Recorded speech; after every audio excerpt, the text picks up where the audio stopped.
Let's all be seated, please. Find somewhere to sit quickly. And may we all be upstanding as we receive our guest speaker with the Pro Vice Chancellor. Let's all be upstanding, please.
Well, kindly remain standing. I would like to take this opportunity to call on our Catholic chaplain to give us the opening prayer, and that is Reverend Father Dr. Anthony Efna. Shall we pray? Our help is in the name of the Lord who made heaven and earth. Almighty and ever-living God, we are so much grateful to you for the gift of our lives. We thank you for this day, for this moment. We thank you for the Kwame Nkrumah University of Science and Technology, for the blessings and the favors and for the greater heights you have led this university to accomplish in life. We say we are ever grateful to you. We thank you for the leadership, the management staff and students of this noble and prestigious university, the KNUST, and especially for the College of Art and Built Environment. You have kept all of us safe, sound in mind and body till this day. It is our prayer that you continue to grant us the graces that we need, even as we journey from excellence to eminence in our bid to train young minds for their future and for the future of our dear nation and the entire world. We are grateful to you in a very special way for the safe arrival of all our guests and for making it possible for us to have this public lecture under the theme, African Futures, Architecture, Identity, and the Power of Cultural Narratives. Grant us a listening ear and a docile heart to enjoy this unique moment of our lives. We thank you for all the effort that have gone into making this august occasion a reality. We bless you for our guest speaker and for all that you have used him to accomplish in the life of humanity globally. It is our prayer that you use him to treat this gathering with an inspiring and thought-provoking reflection today. We also thank you for the lives of all our stakeholders, our sponsors, friends, and developing partners, and all those who contribute diverse ways to make KNUST what it is today. Lord, we pray in a very special way and trust in this public lecture into your watchful care. Send your Holy Spirit into our midst to bless us with a fruitful, successful, and inspiring lecture. May our joys be complete in you. May we continually recount your goodness and your favors upon our lives. We make all these prayers through Christ our Lord. Amen.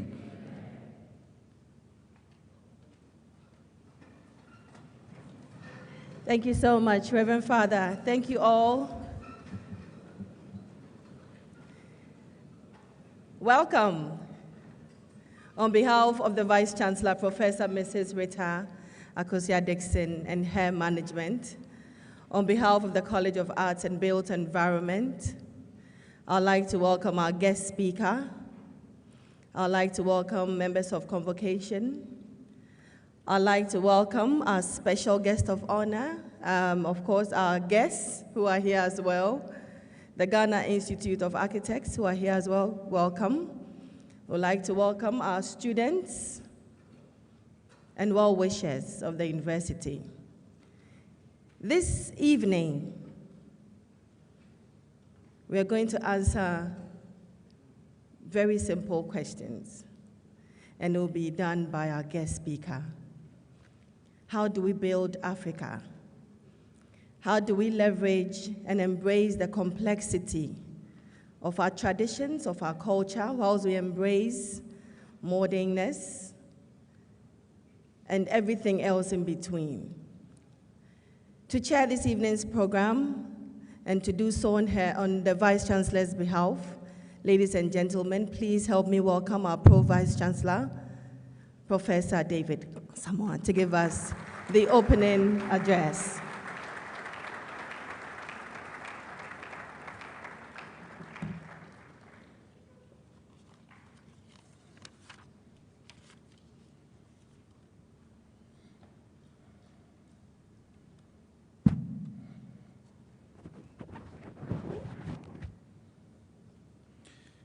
The incoming Vice Chancellor, Professor Christian Adjaye, the Registrar of Kwame Nkrumah University of Science and Technology, Provosts of colleges, deans and directors, staff and students, distinguished invited guests, professionals from industries, friends from the media, ladies and gentlemen, good evening. I bring you warm greetings from our Vice Chancellor, Professor Mrs. Rita Akosua Dickson, and it is an honor and a great pleasure to welcome you all to this important public lecture. This evening's gathering is more than a ceremonial occasion. It is an intellectual encounter of immense significance that brings together academia, professional practice, culture, innovation, and the future aspirations of the African continent. As Pro-Vice Chancellor and Chairman for this lecture, representing the Vice Chancellor, I am deeply privileged to preside over this engagement featuring one of the most distinguished and globally influential architects of our time, Sir David Adjaye.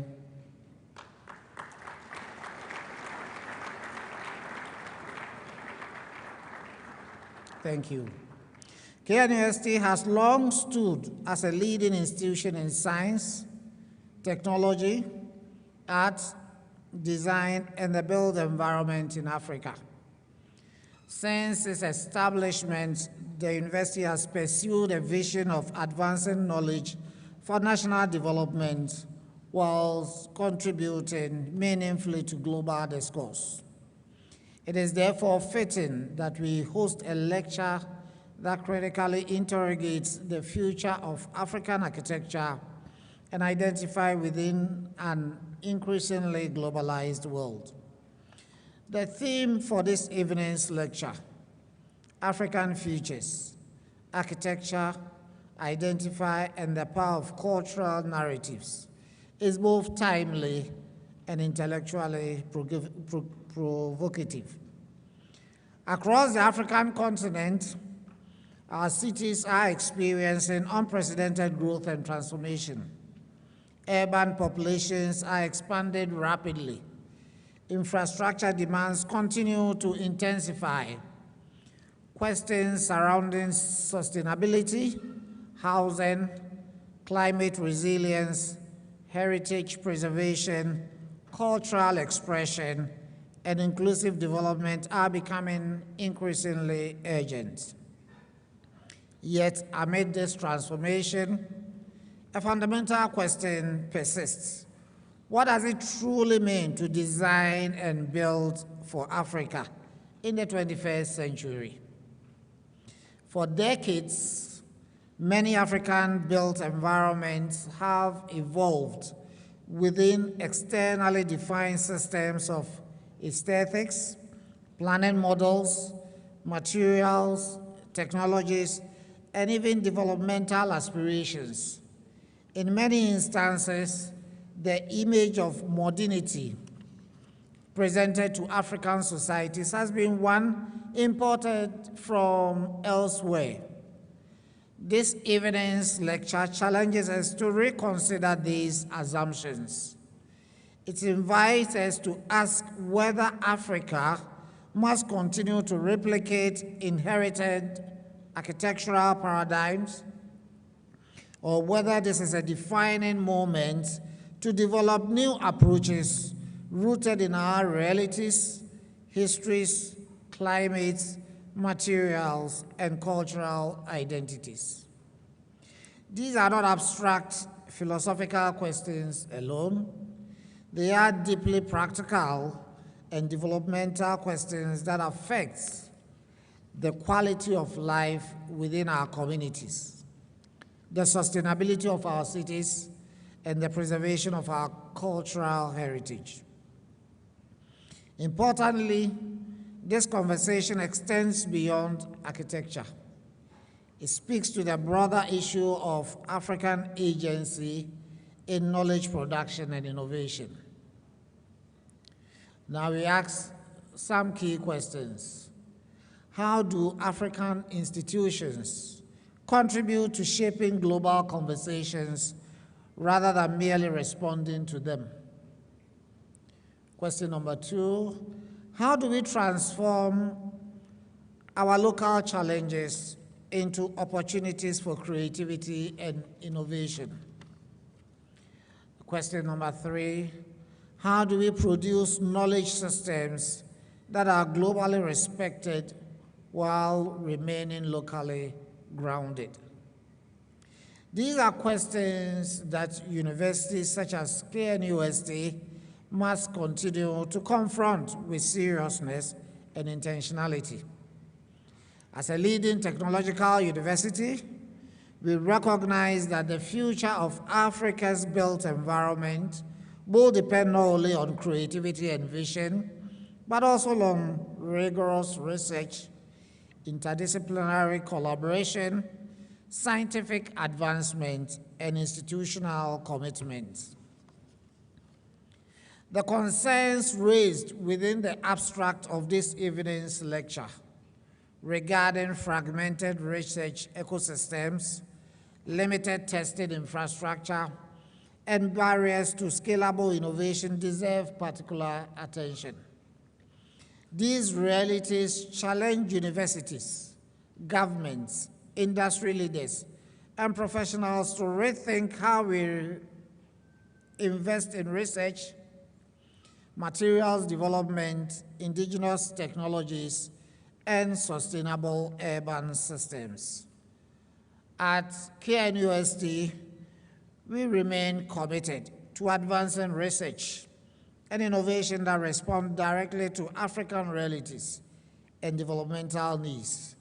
We believe strongly that African universities must serve as engines for transformative thinking and capable of influencing policy, industry, and society.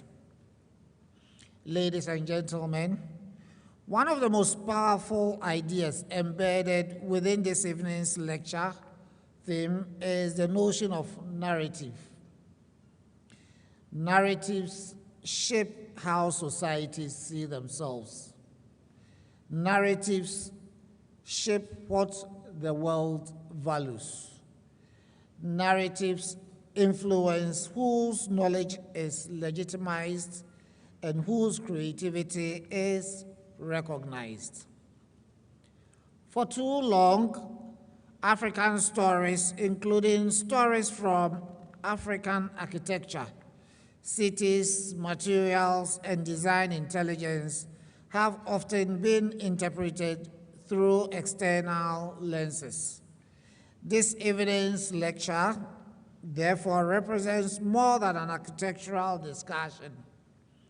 It represents a call for intellectual confidence a call for cultural authorship, a call for Africa not merely to participate in global conversations, but to shape them meaningfully and authoritatively. This is precisely why Sir David Adjaye's presence here today is so significant. Through his remarkable body of work, he has consistently demonstrated that architecture can transcend physical structures to become a powerful expression of memory, identity, dignity, and social meaning. His achievements continue to inspire professionals, academics, creatives, and young people across the world, especially within Africa. For our students gathered here today, this occasion should serve as a reminder that global excellence is attainable without abandoning one's cultural roots or intellectual authenticity. For our faculty and researchers, this lecture should stimulate renewed reflection on the role of scholarship in addressing the pressing challenges confronting our societies. For professionals and policymakers, it should encourage deeper conversations about the future direction of African urban development and cultural sustainability. Ladies and gentlemen, universities are their best when they create spaces for difficult conversations, bold ideas, and transformative thinking. Today's public lecture embodies exactly that spirit. On behalf of the university, I wish to express our profound appreciations to Sir David Adjaye for accepting our invitation and for honoring KNUST with his presence. We are also grateful to the organizers, sponsors, faculty members, staff, students, alumni, and all stakeholders whose collective efforts have made this program possible. It is my sincere hope that the ideas shared this evening will inspire continued dialogue, research, innovation, and collaboration far beyond this auditorium. May this lecture strengthen our collective commitment to building African futures that are sustainable, inclusive, culturally confident, and globally impactful. Distinguished ladies and gentlemen, I warmly welcome you once again to this important occasion. Thank you very much.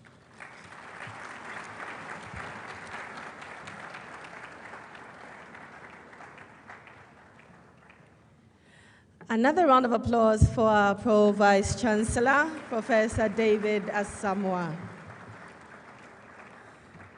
We'd like to acknowledge the contribution of the Public Lecture Committee of the university, and especially the Public Lecture Committee of the College of Arts and Built Environment. Give them a round of applause for putting this together.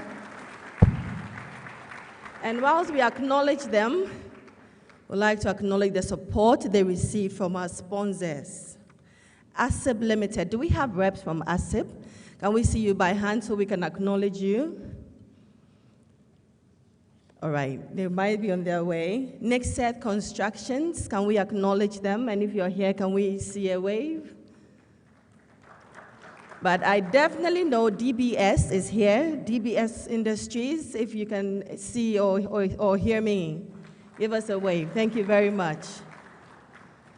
We have some dignitaries who would like to acknowledge this evening. Mr. Kofi Bio, Chief Executive Officer, Africa, Kenneth Volker, Associate Principal in Accra.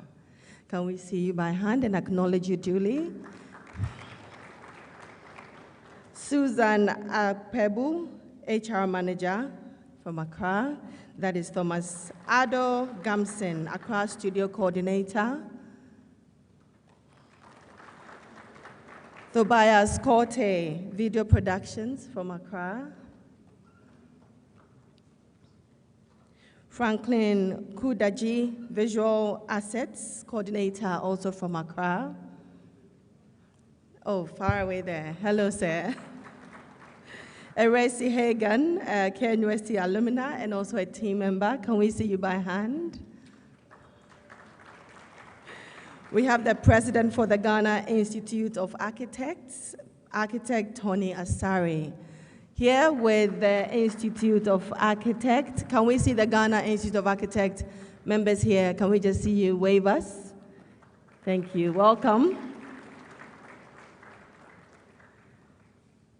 There is a song, you must have heard it a couple of times, but we're going to tie it nicely to this evening's agenda. There was an old man who decided to grow a tree. He chose the coconut tree. A young man who was with him did not understand why he chose the coconut tree because it doesn't bear fruit early. He might not be able to enjoy before he passed away. The old man said, I'm not doing this for myself. I'm actually doing this for you. Ladies and gentlemen, I invite Adjaye Nimo and the Adada Makofoma to give us a musical interlude.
A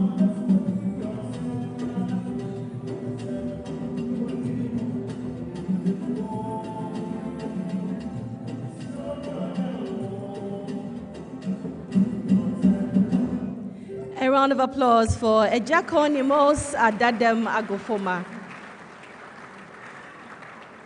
Distinguished ladies and gentlemen, I would like you to help me welcome Otumfuo's Apejahene and a distinguished architect, Nana Usuafiye IV. Please give him a round of applause. I would like to acknowledge the presence of Architects Registration Council's Acting Registrar, Architect Josephine Pesese. If you're here, can we give you a round of applause? Thank you so much. On this note,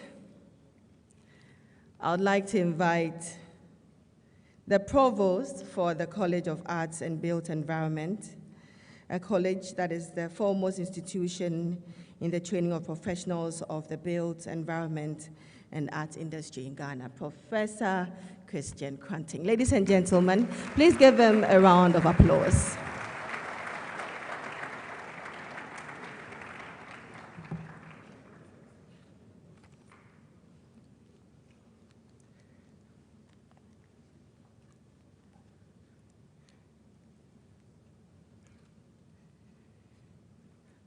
Good evening. The incoming Vice Chancellor, the Pro-VC representing the Vice Chancellor, Provost, present, directors, deans, heads of departments, respected faculty, distinguished guests, Nananum, GIA and ARC members.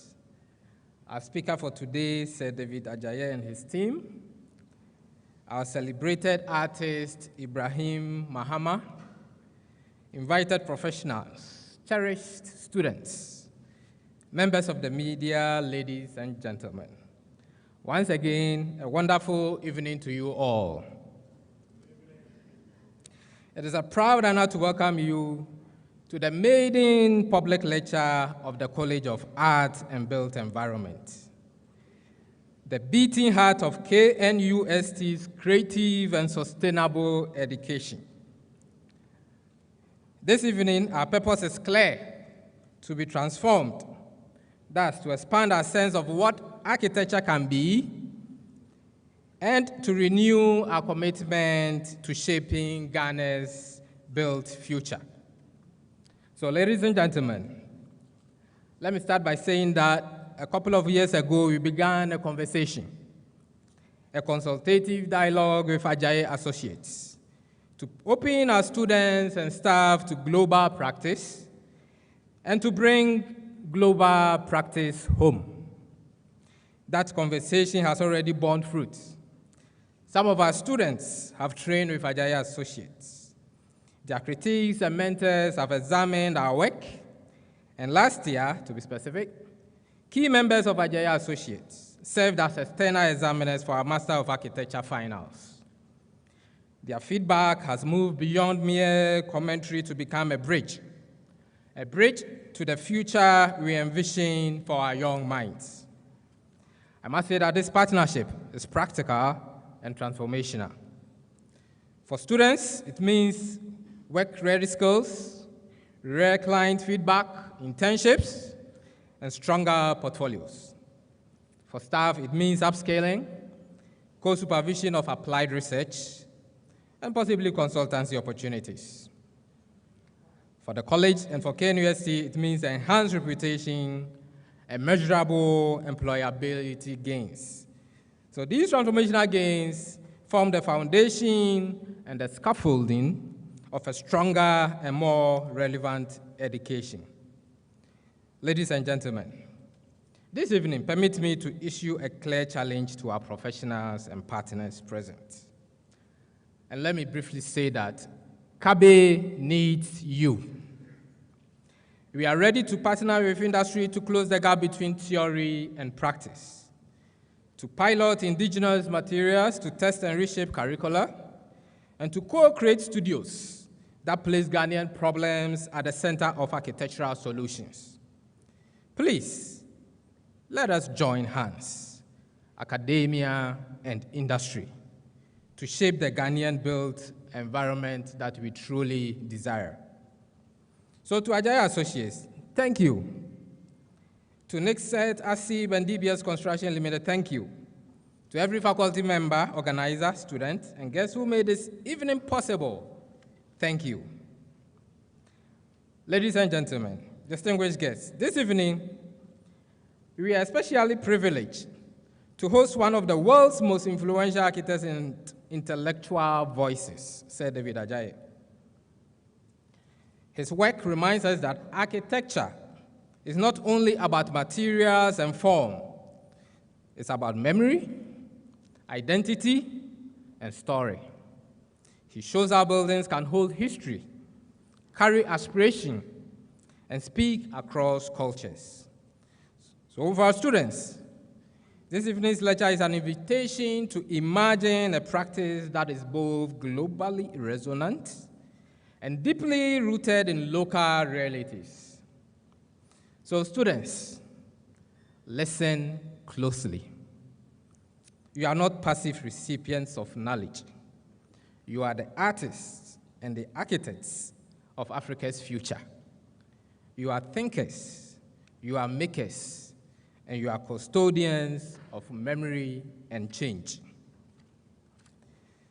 Sir David Adjaye's journey shows that African excellence can shape global conversations without surrendering its roots. Let this lecture open a new way of creative thought in you. Let it stir curiosity, courage, and the conviction that your work can matter on the world stage. If you do commit to these notions, critique eventually becomes practice, and ideas become buildings that serve people. For our faculty, it's a prompt to reframe research and teaching so that we produce not only graduates, but ideas, technologies, and solutions that transform Africa's built environment. Distinguished guests, ladies and gentlemen, it is my fervent hope that this evening's engagement will spark new conversations, new research collaborations, new innovations, lift our minds, steady our hands, and enlarge our imaginations. Let us build not only with the famous 3 C's, climate, culture, and construction, but also with courage, with care, and with conviction. Above all, let us build with renewed confidence. Confidence in Africa's capacity to design its own future. So once more, on behalf of the College of Art and Built Environment, I extend our deepest appreciation to Sir David Adjaye, to our partners, and to everyone here. You are warmly welcome, and thank you.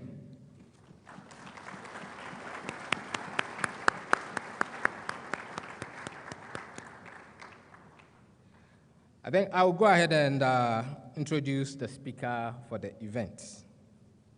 So it is my singular honor and privilege to introduce the speaker.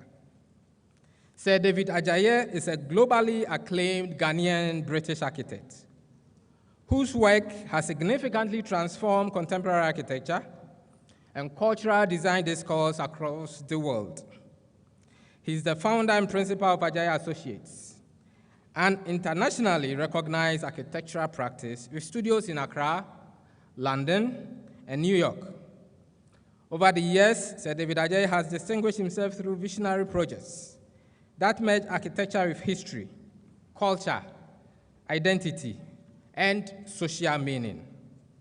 In fact, among his most celebrated works is the Smithsonian National Museum of African American History and Culture, located on the National Mall in Washington, D.C., US. The project received worldwide acclaim and was named Cultural Event of the Year by the New York Times. His remarkable contributions to architecture and society have earned him numerous prestigious honors and recognitions. In fact, in 2017, he was knighted by Queen Elizabeth II for his services to architecture. He was also named among Time magazine's 100 most influential people in the world. In recognition of his outstanding international impact on architecture, Sir David Adjaye received the 2021 Royal British Institute of British Architects Royal Gold Medal, one of the highest honors in the architectural profession. In 2022, he was appointed to the Order of Merit by Her Majesty Queen Elizabeth II, recognizing distinguished service in his field. He is also a recipient of the World Economic Forum Crystal Award for Leadership in serving communities, cities, and the environment. Beyond the awards and global recognition, Sir David Adjaye remains an influential voice on the future of African architecture, urbanism, culture, and identity. His work consistently challenges conventional narratives and expands the possibilities of what architecture can represent for communities across the world. This evening, he will deliver a lecture on the theme, African Futures, Architecture, Identity, and the Power of Cultural Narratives. Ladies and gentlemen, please join me in giving a warm and distinguished welcome to our speaker, Sir David Adjaye.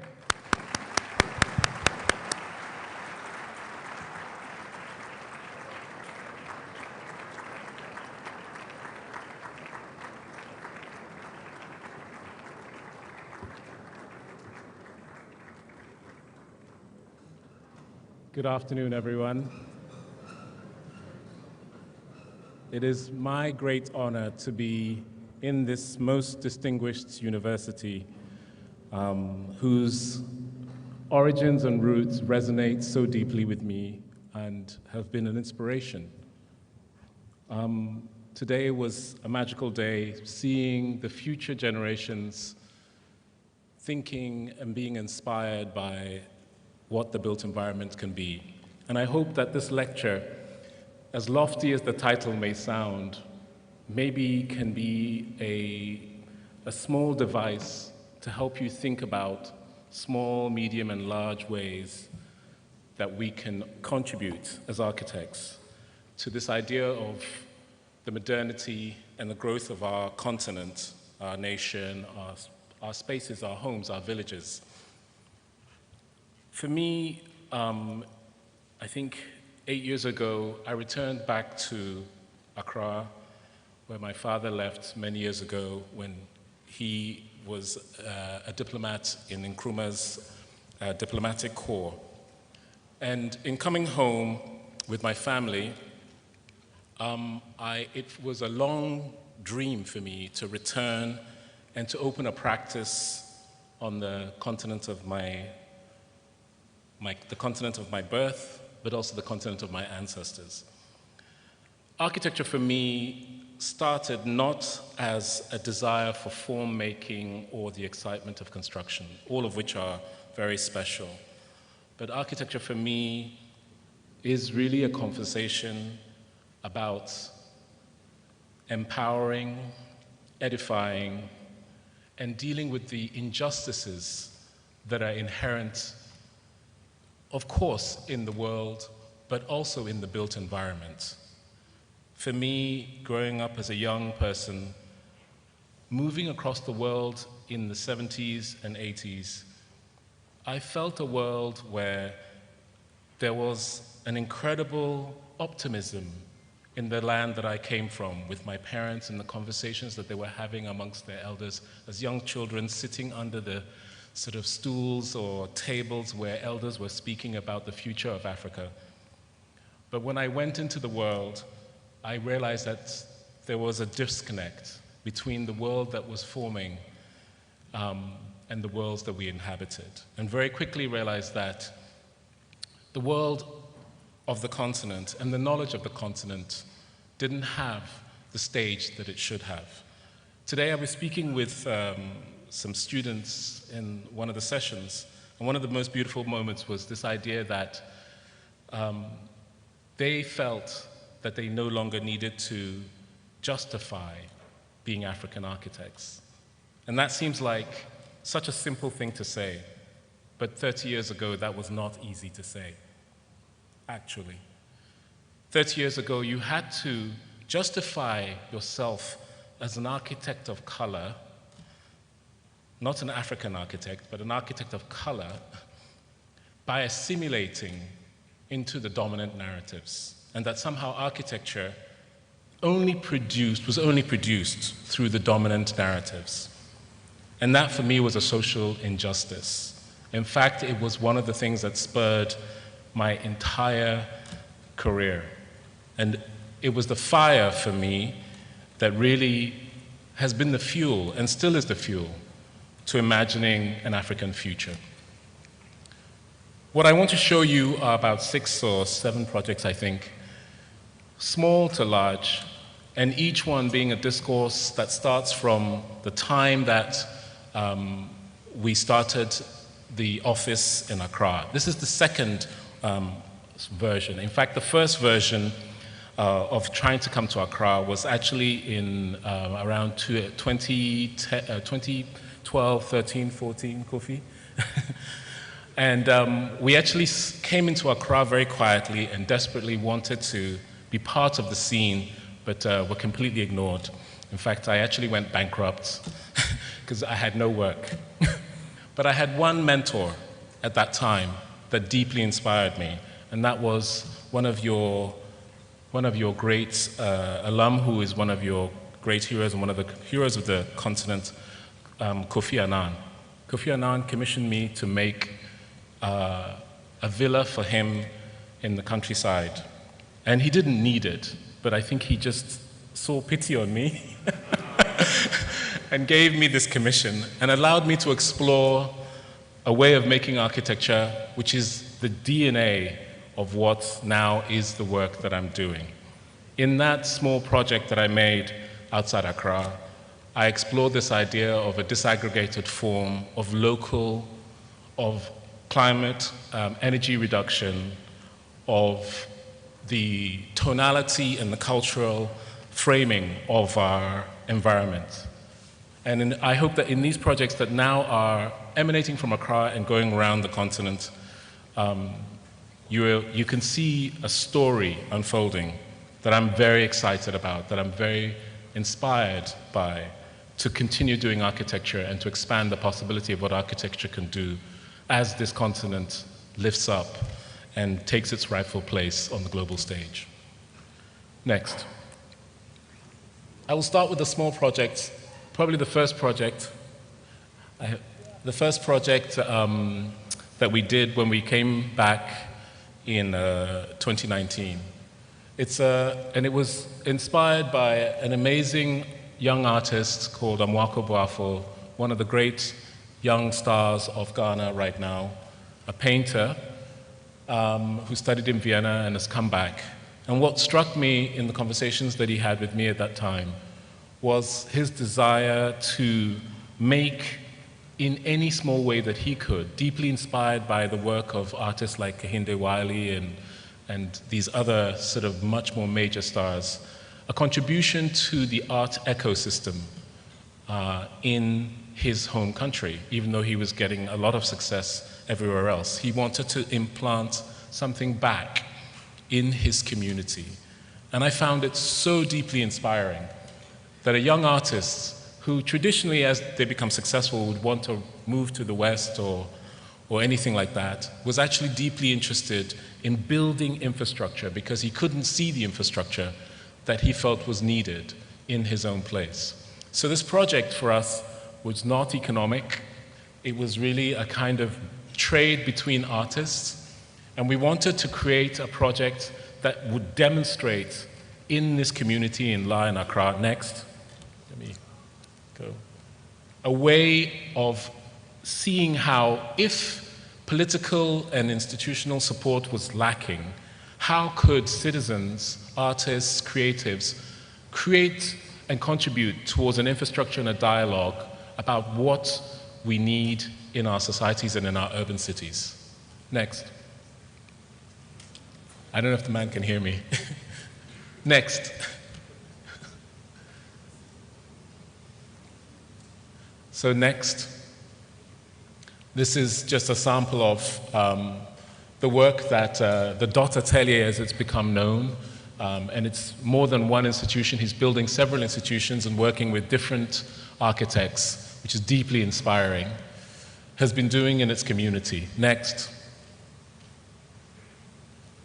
Some of the artists in the program, the project brief was very simple. Can we make a space for artists to be inspired to work that could be from the local context, but also international? Could we make a space to show art? And could we make a space that artists could just convene? You know that gathering, in a university you think gathering is normal, but actually when you're in the world, you'll realize that gathering is one of the most radical things you can do. To gather with like-minded people and to be able to exchange ideas about the contemporary is one of the most precious things that we need in our societies, to exchange ideas with our peers and to hear each other's voices. So this project was not only just a studio and an exhibition space, but a gathering place and a library for the artist community. Next.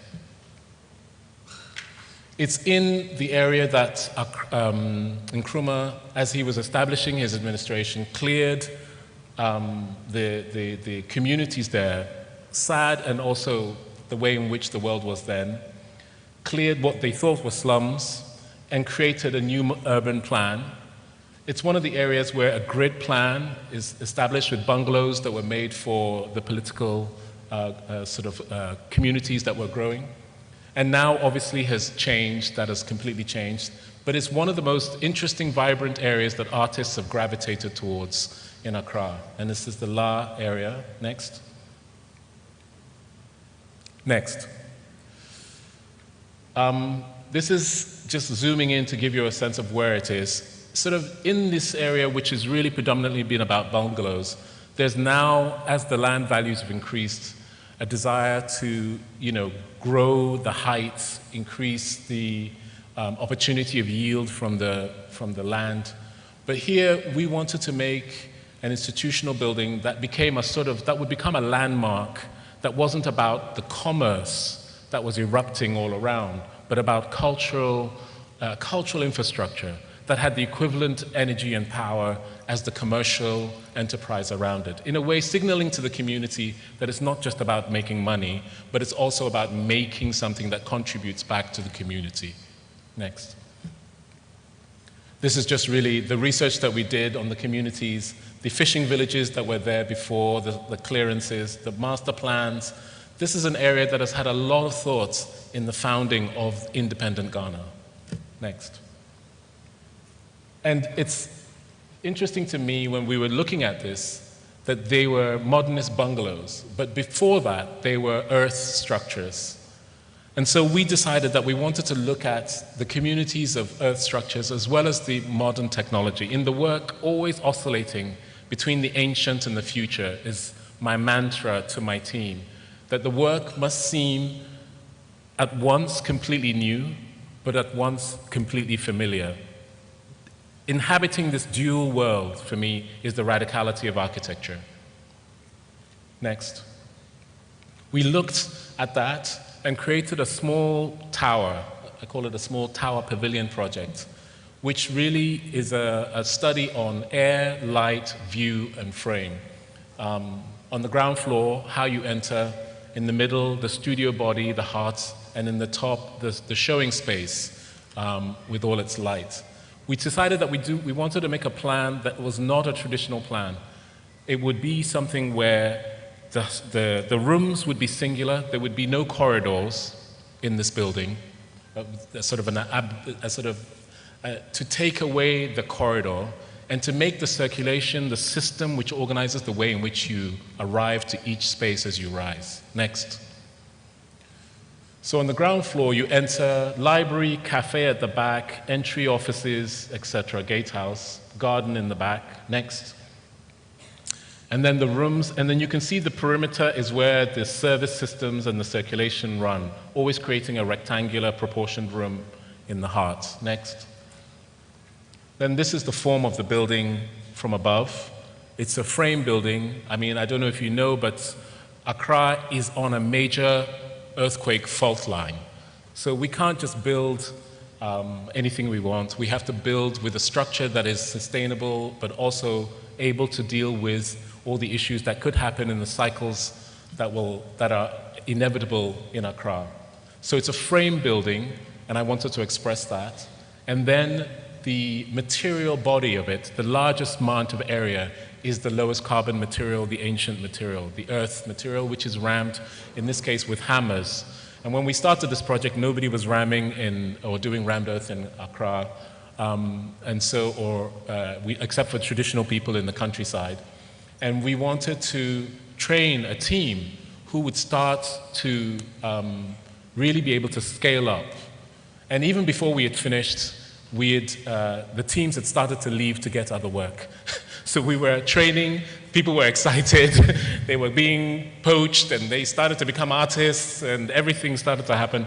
And it was amazing. For us, this was an incredible explosion, and something where we're now training a new generation of ram earth artisans. And for us, this expansion of these kinds of new models of construction is really important to creating an experimental nature, but also creating an environment where we are able to try and connect to other ways of construction beyond what we've been told are the standard models. Next. This is the building in its context. So you can imagine in these bungalows, you see the gray building is the traditional building, or the white building behind it are the commercial architectures that are taking the area. And what we wanted to do was to create this new form. So even though there is no space in this planning for an institutional building, this is, because it's essentially residential, except for the church buildings which serve important nodes, this becomes another kind of institutional building, a small monument, as I call it, in that environment. Next. The approach is very simple. Next, it has one framing view to the environment. The materials are very basic. In a way, for me, enjoying the limits of the material opportunity was exciting.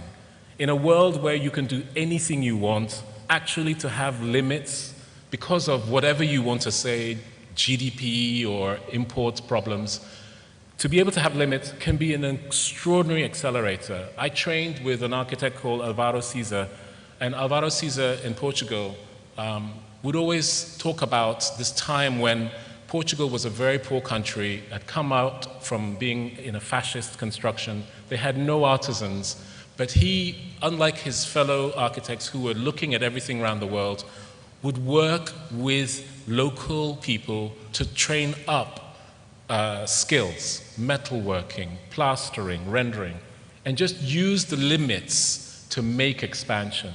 We are always told limits are a problem, but actually creatives know that limits can create extraordinary expansion, and that can create radicality. Next. The library, next.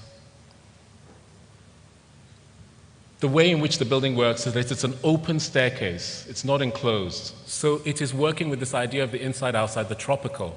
It is not an enclosed system until you get to the rooms. In a way like our houses, which have their porches before the rooms, or our courtyard compounds, which have their open circulatory systems before the rooms. This is a vertical interpretation of the same idea. The studio where artists would work, next. The way in which it frames its context, giving you framing to where you are, next. The gallery up above, and sort of really reminding you that this is a building made out of earth, made out of rammed earth. And then it's zenithal lights, which allow the galleries to not have any need for electricity when the sun is rising and before the sun is set. You only need lights when the sun goes down, because we're on the equator and we keep forgetting. There's no reason for us to have buildings with lights. I always say to my teams, we should be able to design buildings that harvest natural light abundantly without solar gain. That is a basic of our environment. Next. Next. Next. And then, whilst we were here working on projects around the world, we had the opportunity to work with a developer to develop an office project which we kept very quiet and which was unveiled this year.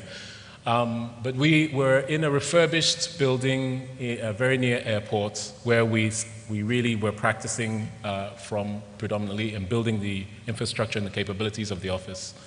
And then we got this commission to collaborate with this developer to then make our own office building. Next. It's in the cantonments area of Accra. Next. It's one of those sites that's on the circular system, so it sort of wedges and is a strange shape. Next. The area of cantonments has become very, very expensive and very much a desired area, as you know. Very many different types of houses. It's kind of like, you know, somebody said the Dubai of Accra. Next. But for me, the memory of the center of Accra are these incredible models. The models that were trying to test what it was like to be in the climate, what it was like to elevate, to get the cross breezes from the ocean, what it was like to use structural intelligence to create efficiencies, what it was like to use material knowledge of local places to enhance and bed a narrative. So for me, I kind of wanted to, in a way, critique the environment by making a building that remembered the roots of how we started our modernity. Next. And to understand that actually abstraction and minimalism, which is very fashionable in the West as being just Japanese, is actually a very African thing. Africans are exceptional at reduction, abstraction, tessellation, multiplication. We are the originators of this thing. So we look at it in Kente and think, yes, it's a Kente, it's Kente. It's not. It's actually the DNA of a way of simplifying complex ideas into incredible forms and structures that teaches us. And I think our ancestors did an incredible job of putting that information into everything. They didn't just put it into, oh, these are the things for the future. They put it into combs, into dresses, into stools, into shrines. It was everywhere. So when we had our colonial erasure, we still had artifacts that have our intelligence. And I think that that's a model of resilience right there, telling you that there is an incredible intelligence in the absolute knowledge that comes from the people who've lived in this place for many generations. And there is an intelligence in understanding how, if that has worked for those generations, we can marshal that information to create an extraordinary future. This in the absence of the built environment that they made being erased, more or less. Next.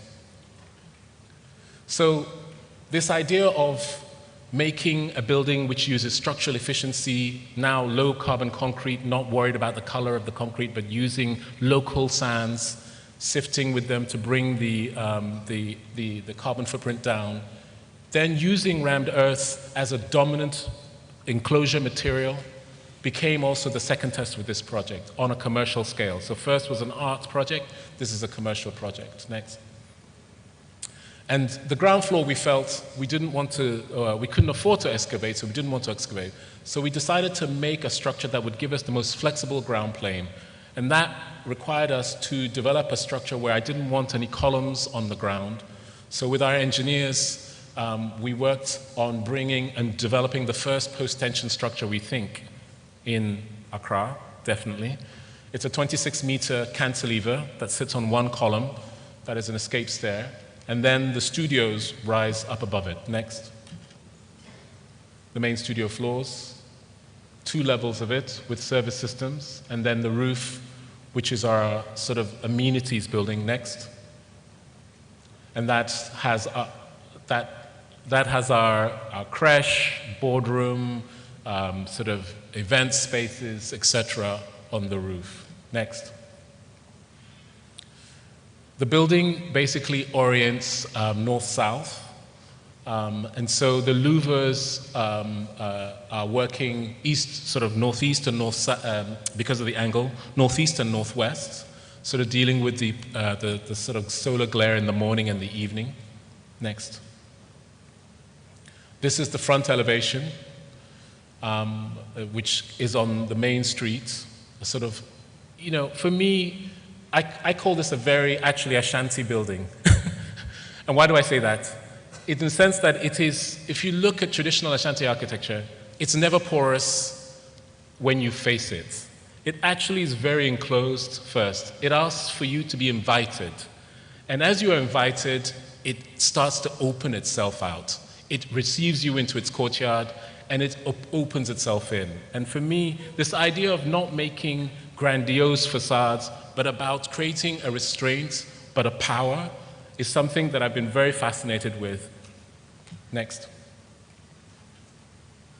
Then the side elevations, next, which allow transparency, next. And then the building in its context. So you can go back. You can see the kind of building that's actually next door to us. That's the predominant image of architecture in cantonments. And then this arrives. And what we're trying to say, we're not trying to say that this is, you know, good or bad, but we're saying that there has to be another way of making architecture, which is not just about a sort of a complete a returning back always of models from other places, from Ibiza, from, you know, Dubai, etc. So we wanted to say, here's an architecture. Architecture can have traditional roots, be incredibly radically modern. It doesn't have to be mimetic, and it doesn't have to be something that looks like something from the past for it to be about the past. Next. When you enter, you are in this yard, which we use as a flexible space. The ground floor is, in fact, an exhibition and small auditorium, which we're programming exhibitions and shows in, which will start to roll out in the fall. Next. At the moment, it's a little space for us, for our models, but it's really getting ready as we're working with the Architecture Future, the AFI, the Architecture Futures Institute, to look at a program of exhibitions and talks that will roll out. And so the ground floor will be available for the public to be able to come to any time. Next. The lobby area, exhibition space, next. The sort of veranda before the garden, next. Our auditorium space with its rammed earth walls, next. Our staircases that take us up, next. The service core, which is clad in indigenous timbers, and then are serving the two spaces, the studio rooms and then the administrative spaces, next. This is the administrative spaces, next. Then the studio spaces. The studios, you can see, have no lights on. It's something that seems like nothing, but it's really important to me, this idea that we make an architecture that really takes advantage of what some people think are the negatives. We have incredible lights that we can just use. In the evening, the lights go on. I'm the one who goes into the office every day and switch off the lights. Because people like to switch on the lights all the time. Because it's just, you come into the office, you switch on the lights. And we're saying, why are you switching on the lights? Can you not see? You shouldn't have to do that. Next. Then the fin system, which is, you know, nearly a meter thick, a meter deep, and half a meter thick. And these, you can see, there is an enjoyment of the different geological nature of the earths that we're sampling. There's no desire to try and hide that. The idea of the building's sort of atmosphere and color is not through its plasticity. I have no interest in the plasticity of a material. I'm interested in the material nature of geologies and how they express themselves. And when you use earth or stones, you have the incredible ability to create patinas that you just can't achieve when you're just trying to abstract everything out. Next. Then dealing with shadow and light, this is the roof terraces with its teak sort of shade louvers. Next. And then this is our communal area with the escape staircase in the center where we have views and breezes on the roof terrace. Next. And then this is the building and its contents. You can see the building next door. I always loved that we are next to this building, but it tells you everything about the context and the game. This is Accra now in cantonments, and you can see the ocean just behind, how close we are to the ocean. Next. Then let's move to a project where we were brought in by the previous administration to when COVID happened in the world, and African countries were grappling with how to deal with the real issues of getting help to communities, especially remote communities. And the previous administration with the Ministry of Health, thought through this idea next, which they call the district hospitals next. Next, this is our infrastructure at the moment in many places. They thought through a brief for what could be a model of a low-cost hospital that could be deployed to every region in Ghana, allowing every community to be no more than half an hour away from a hospital. And to also allow for the drone technology, of which Ghana is actually quite an expert, to be able to deliver invaluable vaccines, etc., directly to communities with doctors and nurses in those communities able to administer and support and create resilience in our communities in the absence of the infrastructure that we don't have that would limit the ability to help people if things really got out of hand. COVID was bad, but it could get much worse. And this, for me, is an urgent issue that we have to deal with in Ghana. Next. This was the mapping that was done with the Ministry of Health of all the communities across our nation and where a hospital had to be. And in the end, it came up to 111 hospitals, including those that exist right now that needed to be upgraded. And the idea was like a Marshall Plan, the American plan, was to then absolutely set up a scenario where we were commissioned to do a study where, traditionally, if I'm asked to make a hospital, I'm trying to think of a unique thing for each place. This was a project where I had to think of a hospital like a piece of infrastructure, almost not like a building, that actually becomes something that is deployed across the entire country. Next. We developed a system based on a lot of analysis on speed of construction. We made a couple of decisions. Only one-story construction. A courtyard system that allowed a series of intimacy but also familiarity with communities. A series of simple buildings that only allowed sort of high-tech air conditioning where you needed them, but cross-ventilation being the predominant model. Low-carbon concrete, earth brick architecture, compressed earth brick architecture, locally pressed from each area. So that the thinking was that in doing so, we could deploy up to 111 contractors around the country and actually just build this model. And within 3 to 5 years, have this across the entire nation. It's something which I know is possible. We actually did all the work and finished one model. And it is actually proven that you can do this. We could build hospitals for the entire nation in 5 years. Next. It comes from this analysis of our culture, making one-story structures, understanding in threshold spaces, understanding climate moderation, understanding how to organize our spatial systems so that our communities understand it, from the informal to the palaces. The models are the same. Next. Some of the studies thinking about this. Next. Then the plan that was set out, these are 2-acre plots. And the idea was that we identified in all 111 locations 2-acre plots that were more or less within a 1 or 2, 3 meter gradient that allowed us to build this infrastructure. You have pediatric, accident and emergency, pharmacy, you have adult services, you have an infirmary, you have also the ability to have residences for doctors and nurses in training on site, and you have all the amenities that a hospital, an A&E, etc. So it is a micro hospital of about 100 beds for each, for male and female. Next. We decided that some of the roofs, instead of being pitched, would be butterfly because we needed to collect water. We didn't want to waste the resource of water.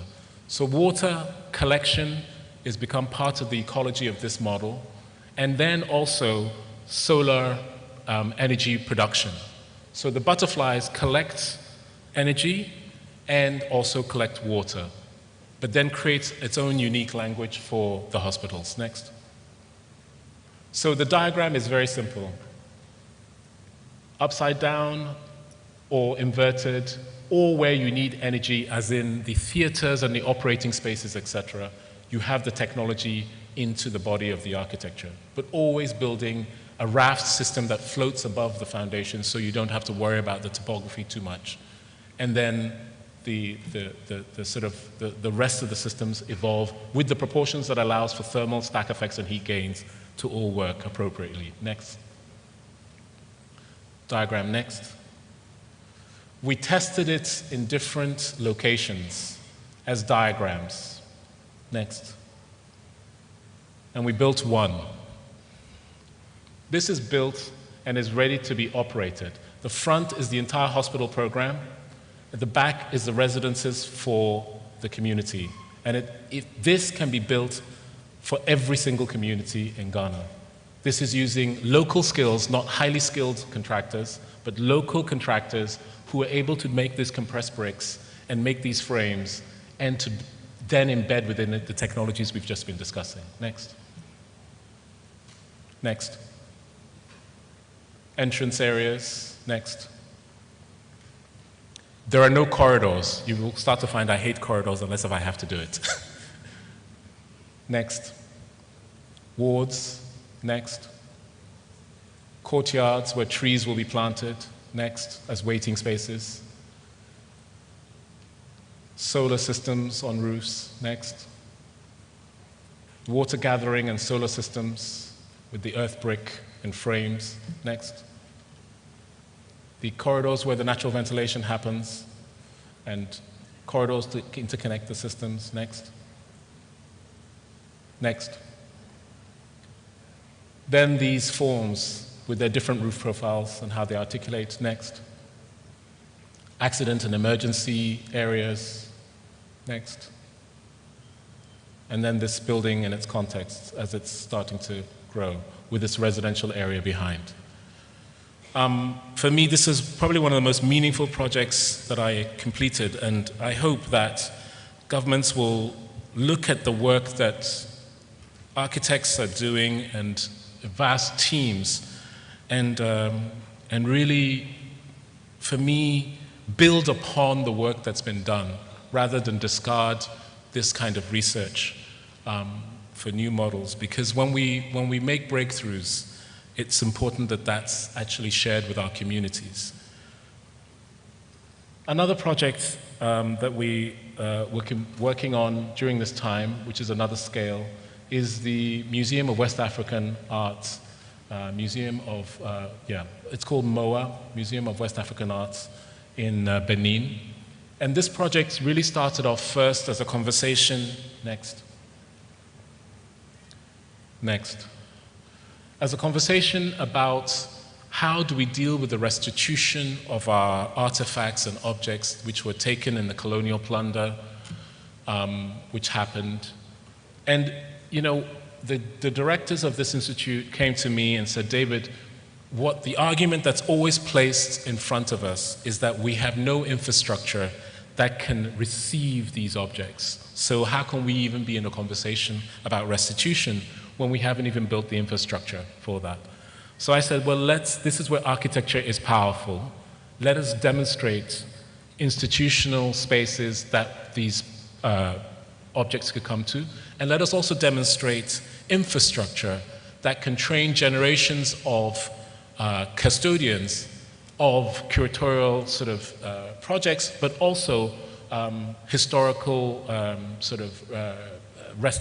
restoration, archaeologists who will start to value our history and to be the custodians and the caregivers for that. This project then, from being about creating an art institution, very quickly became very focused in being able to allow for the works to come back to the continent. This idea of proving that we could make an infrastructure that could support it became the paramount discussion. So how to make this infrastructure that would support the return and allow a sort of dialogue to happen, and then from that to be able to grow from it, cultural institutions, once we start receiving our cultural patrimony, start training our teams and our generations to be able to be the custodians of creating institutions that will show this work from our own continent back out to the world, rather than the world looking at it and holding it and showing it back to us. And if you're not able as an African to travel to the West, never being able to see your ancestors' artifacts. So another project of injustice that really moved me in the studio, and we really got behind this project to really push it. We designed the project more or less almost pro bono, I think. My CEO will tell me. And it managed to get published in the New York Times because they couldn't believe an African office would do this. So it exploded the conversation. It was happening in France, the US got involved, and the whole thing started to become a very powerful conversation.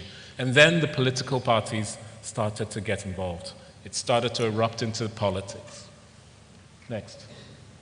The sad thing for us is that the politics, rather than marshalling and being an agent to sharpen this spear that has been made, to accelerate this effort, became a moment of division about who did what and who justifies what. All very important conversations, but ones that really, for me, I'm sad, became a kind of impediment into the story of this project. I mean, what is fascinating is that MOA is probably now one of the most famous museums in the world that's not built. That is not built. But I think that in a weird way, it's also become a model that has activated an awareness on the continent that we need to claim and make our own futures from our past. Images of the colonial plunder, the burning of palaces, and literally the looting of extraordinary centuries of work, and then being told that these are devil-worshipping objects, so we should not look at them. Our history and our heritage. For me, this kind of language that is propagated around this work is unconscionable. These are the artifacts of our ancestors. We need to respect and understand what they are and grow from them. They're tropes for the future. They're not things to do with anything to do with evil, but to do with our futures. Next.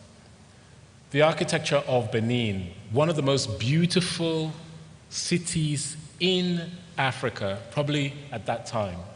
1,000-year-old city, as old as London is now, that had lights, street lights, had roots, had built the biggest network of rammed earth in the world, more than the Great Wall of China. Everybody thinks the Great Wall of China is where it starts.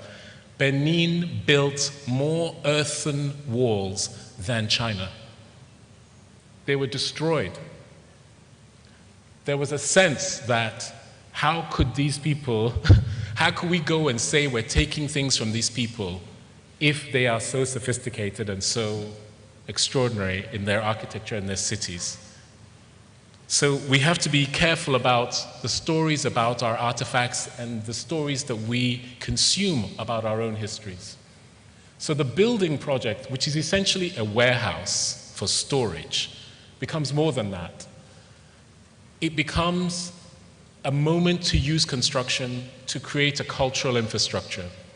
It is a place for exhibition, for archaeologists to work, a place to display things, to have lectures, and a community center for the community to be able to gather, and a place to remember the walls of Benin, the curving walls. Benin's walls were radial. They were circumferences that went around the city in radiuses that talked about the different hierarchies and layers. I mean, an extraordinary, almost sci-fi image of what a city should look like was made in the ancient world. And we are looking for futures and models that are so not even close to the radicality of our ancestors. So for me, this making of a warehouse was to become much more than that. It had to demonstrate this technology of curving rammed earth systems as a kind of memory, and then to become this moment of future and ancient technologies woven together. This warehouse is really a technological engine because it has to keep material at a stable temperature. So let's just go into it. Let me show you. This is the master plan of the campus. Next. The building itself. So the beige became, we dedicated a whole area to exhibition and public areas with auditoriums and offices around it. The gray is the loading docks, the archaeological spaces, the hard engine of the building. And then the central square is the archive storage boxes that allow us to be able to repatriate thousands of objects in this one little building. We can repatriate thousands of objects into this building. And we said that we wanted to repatriate them, but also create a relationship with the public. So the public face, which is at the front, has a glass front to the archive, so that the archive, as it's being built and being returned, is also visible to the public. People can see the things being brought back. Next. So this is this building and these curving walls that people say, why is it curving? It's just speaking to these fragments to try and activate a memory. Next. And then the section in the center, using northern lights to bathe it in what it needs. That's the environmental diagram. It uses earth roof to insulate, to help us bring our energy loads down. We collect our water. You know, the whole idea of sort of biophilic and green design is just to be built into architecture. It's not something to celebrate. It's actually something that's normal. We should not be thinking that that means we've achieved anything. That means you've just become normal. And then from that, what else do you do? Next. And a moment, if this is a community garden, I'm always obsessed with the idea that we create arboretums, places where all the plant life of our communities are seen, that our gardens are not just ornamental, but also educational. What grows here? How can we talk to communities about that? Next. And then this is the engine of the building. The thing that is, can you hold? Yeah, don't. The thing that is the machine that is usually in between the floor of a ceiling and a slab, we put on top, so that it is a system that can easily be accessed and changed, can be worked with without disturbing the architecture of the warehouse. Next. So this engine sits on top of this ancient system, like these two worlds colliding. Next. And then these pavilions that allow you to come in, which are these low-carbon concrete structures. Next. Next. The entrance with its rammed earth walls. Next. So this curvilinear, amazing, sort of, for me, this, childlike romanticizing of what Benin was. Because right now, Benin is full of rectangles. There are no curved buildings anymore. Next. Next. And then the public area. This is an area that anybody is able to go to. And the Ministry of Culture brought artifacts from their archive that they've never shown anywhere to this building, because we finally made an infrastructure that could support it. And the most beautiful objects from the archives in Nigeria are now on display in this building. Incredible bronze castings, incredible ceramic and pottery that the community, people just don't know. As beautiful as anything in the world, in the British Museum or the Louvre or anywhere, just in this little building. Next. Next. And then these are the archive storage containers. So the idea is that you're looking from the glass room into the space, it's always lit, and these elements will be placed in there. The glass has UV filters, so the light will not affect the artifacts. The glass is UV filtered, so anybody thinks, oh gosh, it's going to be lit, please. Next. Then the offices and spaces, next. The internal rooms, next. The skin. This was amazing getting the rammers. These rammers are not with robots or anything. This is just hammers, bashing. So this is low skill craftsmen. But still you can make high architecture, I believe. Next.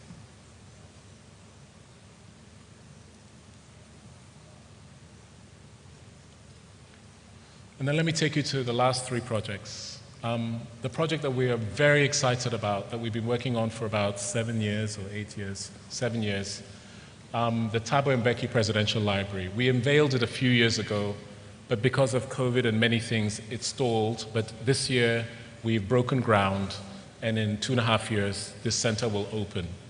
Next. This is in South Africa. This is our first major project in South Africa. And it's for this incredible man who was a young man next to the incredible Nelson Mandela, and has really, I think, encapsulated the sort of intellectual power of what was the ANC, but the independence movement that finally liberated South Africa. And one of the great honors of my life has been getting to know this man over the past 7 years and listening to him talk about the African Renaissance. He's obsessed with the African Renaissance. For him, he sees a future that he knows he will not be in, but he wants to see a future where African knowledge and Africanness is as worthy as anything else. I mean, what a thing that our generation has to suffer and burden, to just be yourself. So this entire project of Thabo Mbeki, when he finished his presidency and he was told that he could have a presidential library, he moved it away from it being about a presidential library. He said, I don't need a library just to honor me. That's not interesting to me.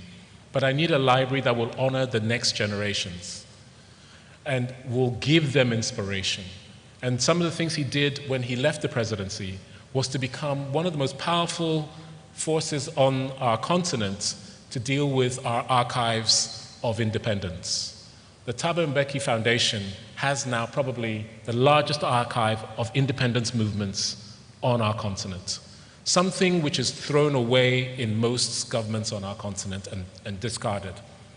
This group has been meticulously buying at auction, collecting these documents, constitutional drafts, things that were said, and collecting them and making an extraordinary archive which is going to be in the center. This library, this presidential library, is actually going to be a center of the archives of the continent.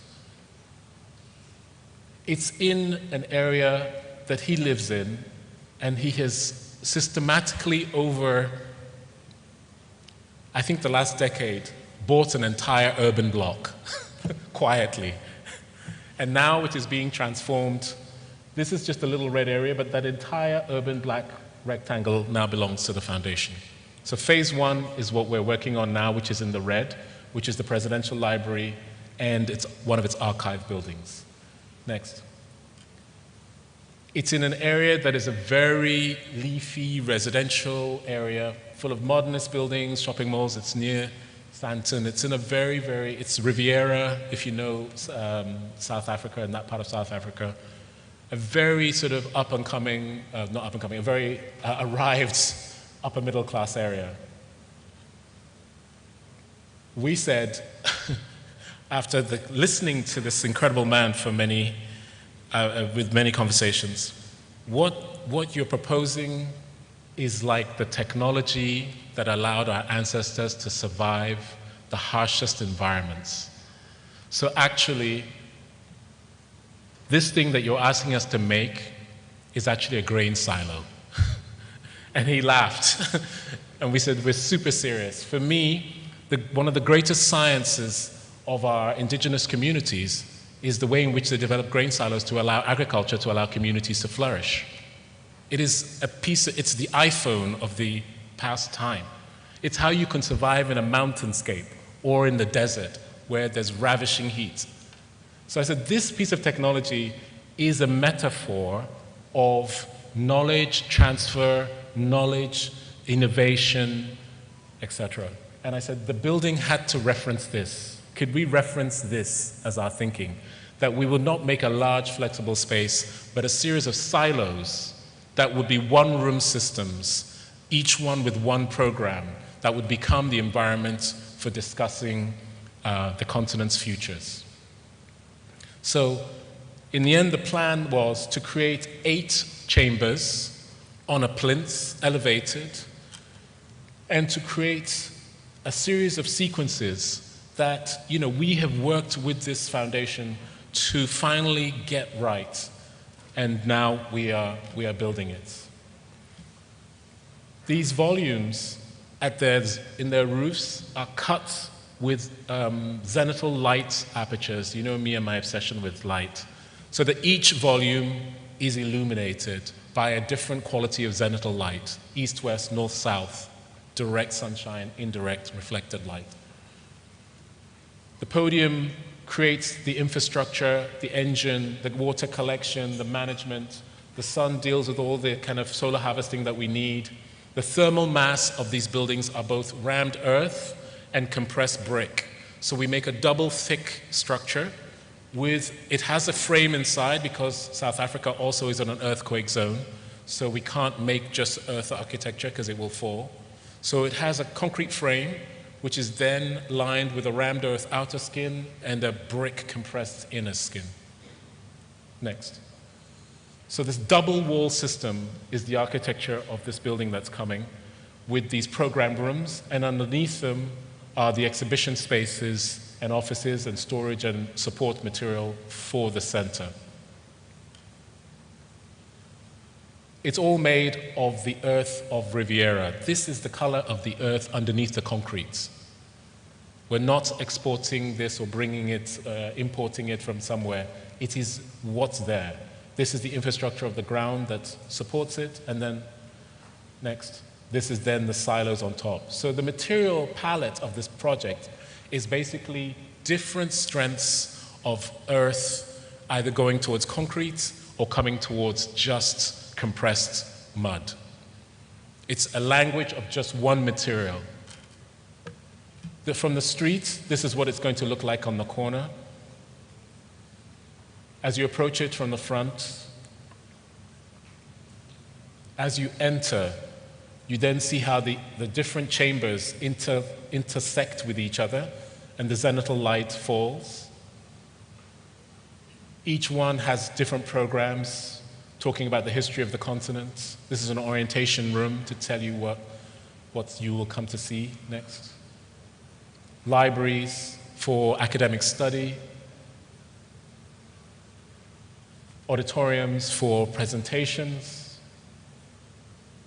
Digital museums talking about stories for communities. In-between spaces where people can gather and just meet each other.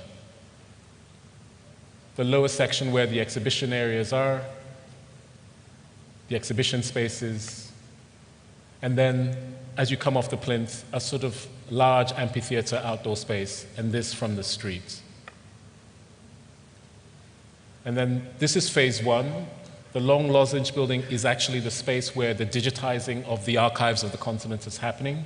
And then this is the engine, which is the display and the discussion and the meeting space for those archives. So we're very excited that by 2028, we'll be able to, you hopefully join me and we go and visit this building. Next. And then I want to talk about a project which is very controversial in our country. Because I can't let the elephant be in the room. There's no point. And I know that this project has caused a lot of heartache with lots of people. But let me just tell you how we thought about it, because I don't think anybody has given us a chance to explain what this project is for us as architects. Next. Again, from the previous administration, next. The idea of creating in Ghana, when I actually found out the actual research, to create not just a cathedral, I think if you just think of it just like that, you miss it. What has become very clear is that there are many forms of tourism in the world. The one that we all think about is holidays and whatnot. That has many difficult issues with it in terms of how it creates tensions within your communities, etc. But one of the most enduring and most productive injection of GDP into a country is religious tourism. In case you did not know, what do you think the Vatican is? Let me just remind everyone, because people say, oh, cathedral, who needs that? There is a 2,000-year history now of going to places that are centers of worship that are about the place. That are about the place and the special nature of the place. And the tourists who go are very diverse economically and are very respectful. You want those kind of people visiting your country. You want those kind of people coming from the continent in different places. If you're going to create engines of economic uplift, this is a great model, more than concerts for music. Let me tell you, the maths is clear. Anybody who knows this, the maths is very clear. When we saw the data, we were like, wow, this is a must for our country. But we said, you can't just make a cathedral. You have to make something that contributes to Accra, that contributes to the community, and uplifts and adds something more. The questions we ask about every project. Next. You obviously know where it is. I don't need to tell anyone here. This is a nice thing about talking in Ghana. What was great was that, sorry, go back to the one before. The site was meant to be a quarter of what you see. And we argued with the administration that since independence, there has not been one designed biophilic park garden in the capital city. Not one has been built since independence. And that's the one next to it, which is left to fall apart and occasionally has things in it. Biophilic design, nature spaces, when we densify, Accra is plus 5 million people now, becomes a critical requirement for the comforts and the humanity of people. We don't live in concrete. We live with nature. We said this cathedral could activate a second park. So that was number 2. And the administration understood, so we expanded what would now just be concrete buildings to become the largest central area next to the parliament, next to the park, almost making this zigzag of greenery in the center of Accra. It creates a green band vertically along the Independence, then down to Parliament, and then the Parliament landscape and cemeteries. This would be a massive asset for us without clearing out and trying to design a park like Houseman or something and destroying places. People could enjoy this as an asset. So the cathedral will then activate another thing, this opportunity. Next. And then finally we said, if you're going to make this center, which will have all this religious study, education and social support is critical. How do we make it a place where business communities will want to go to this cathedral and use it? It can't just be for the religious community. It has to be for the communities in Accra to want to use it. It also has to be a place where people want to get married. So there has to be chapels in there that can create revenue, that you don't have to do it all in halls or yards. There must be a way that you should be able to use the central cathedral. So we made a hybrid idea of a cathedral. In fact, I would say it's hybrid, but actually it learns from, if you look at the history of cathedrals around the world, they sort of become what this is now, what we want to do as a new model. It has a music school, it has a library, it has chapels for smaller services, it has a conference center, it has a Bible museum to talk about the Ghanaian roots and African roots of Christianity, because a lot of people don't know that. Who translated the first Bibles into Twi, etc., etc. People don't know. There's a whole history that's invisible to most Ghanaians. And then also, for me, to talk about this idea of the infrastructure of independence and of our growth from independence into the future. Next. And to connect to our past. What is an architecture of reverence? And you guys know it. This is the central space of that. I said that if, the reverence that we give to our kingship is the same reverence we give to God, right? The deity, our deity, the way in which we honor our kingship is, if you look at a church, it's the same kind of model. So in a way, the Bowman festivals, the revealing on Sunday of the royalty, all these things actually give us the blueprint for what an architecture of a religious space could look like. The shade, the revealing of space, the hierarchy of structures, etc. So we said, let's use science and engineering and this to create a form that would be uniquely from our culture. Next.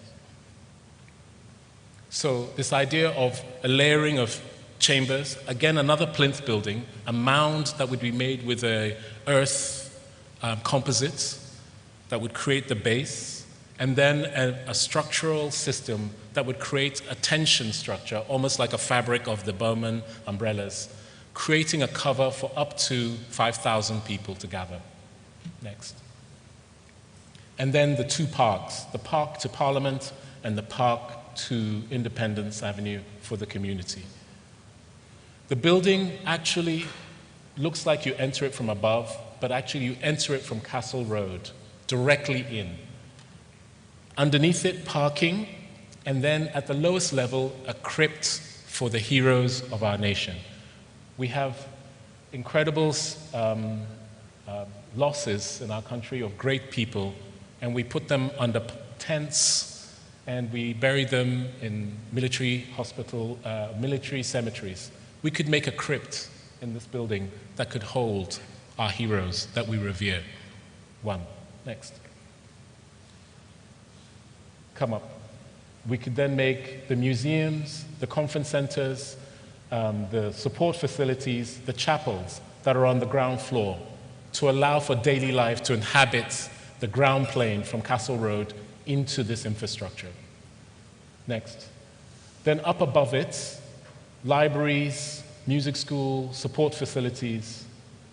Then up above that, next, the chapel itself facing east as a semicircle facing east, so it goes across the system that can hold the 5,000 people in its spaces. Next. Then the structure, which spans 40 meters. It would be the first superstructure beam in the country.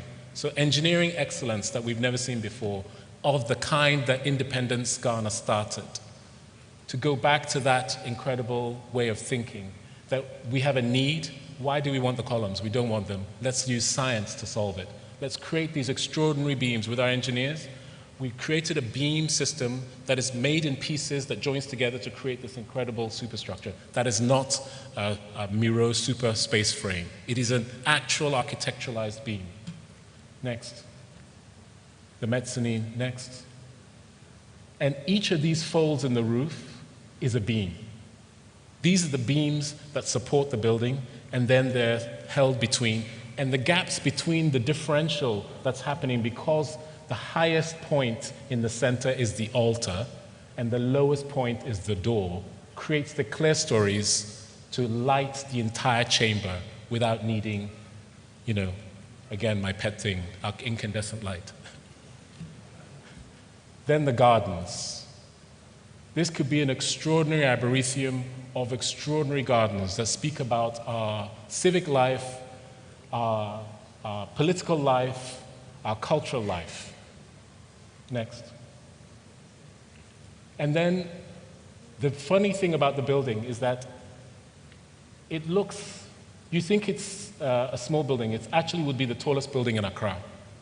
It would be the highest building in Accra because the podium comes up to elevate the form so that everywhere in Accra you would see this cathedral. It would become a symbol of a nation that's 70% Christian.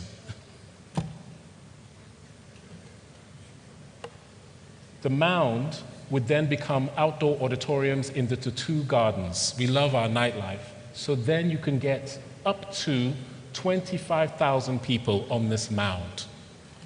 Up to 25,000 people could gather in this place in different events. It'd be one of the most extraordinary things in the world. There's nothing like it in the world. It would make a unique destination in Ghana, in Accra.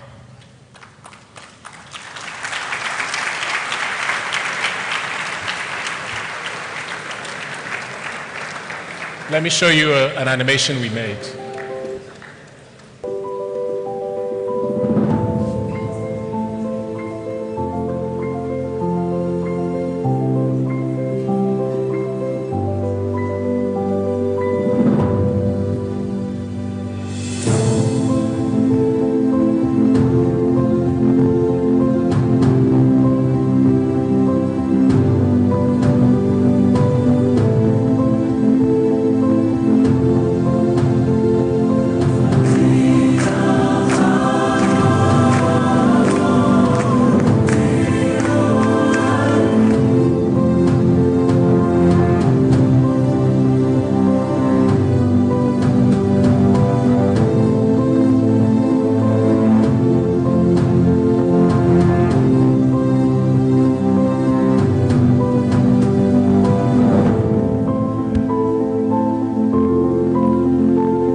Thank you. So then lastly, let me just show you a project that we also just completed in the capital city for the Bank of Ghana, and I'll leave you there. I think I've taken enough of your time. Let's just quickly talk about this project and then we can maybe have a conversation. Next. We were also then commissioned through a competitive tender with a contractor that we went in with. The government had a competitive tender for a project to build the new headquarters for the Bank of Ghana. The Bank of Ghana's headquarters, if you'd been to the old offices, thinking about all the things that they're dealing with, trying to stabilize our economy and borrow money and also kind of create the status of an economic strength in the world, if you went to their offices, you would be saddened. What was built in the 50s had become dilapidated, half occupied, because it was ridden with so many problems. And so the opportunity to create a new Bank of Ghana project was held as a competitive tender, and the contracting team, Gold Key, won the tender, and we were their local architect for the project.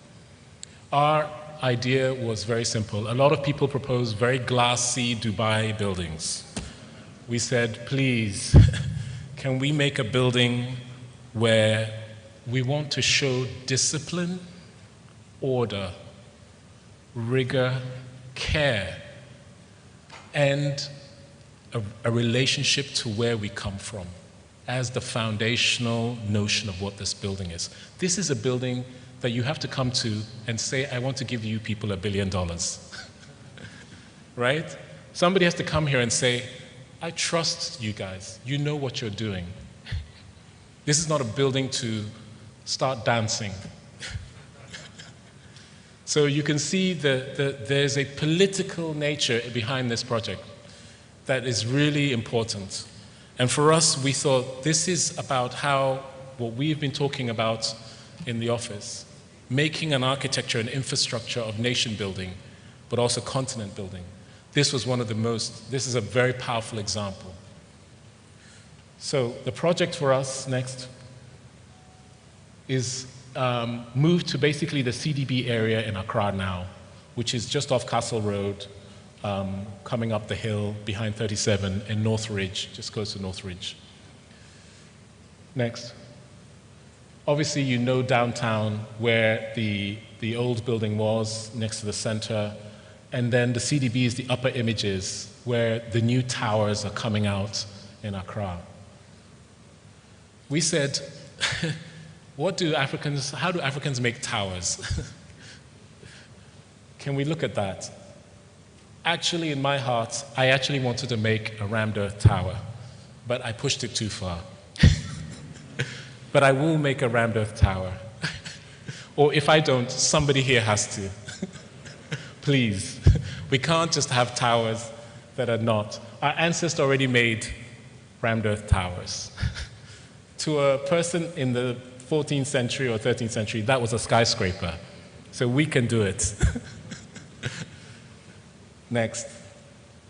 We said, instead of making one big building, why don't we make an agglomeration of buildings that have a language but shifts, like the mosques, like the villages, like the palaces, that shifts in language to do with the form, and then to distribute the form to do with the different parts of the program, general staff, executives, the banking hall, the support infrastructure, and let's make this a language that sits on the skyline with a certain silhouette that will be very different to the architecture around it.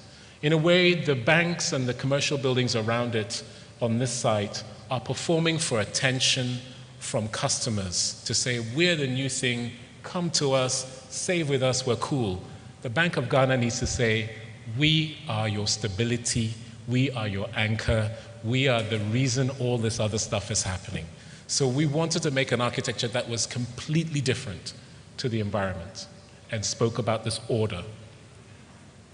The site is developed, again, as a series of sections. This is the section where the banking hall and the safes, etc., are managed. I will not show you the plans.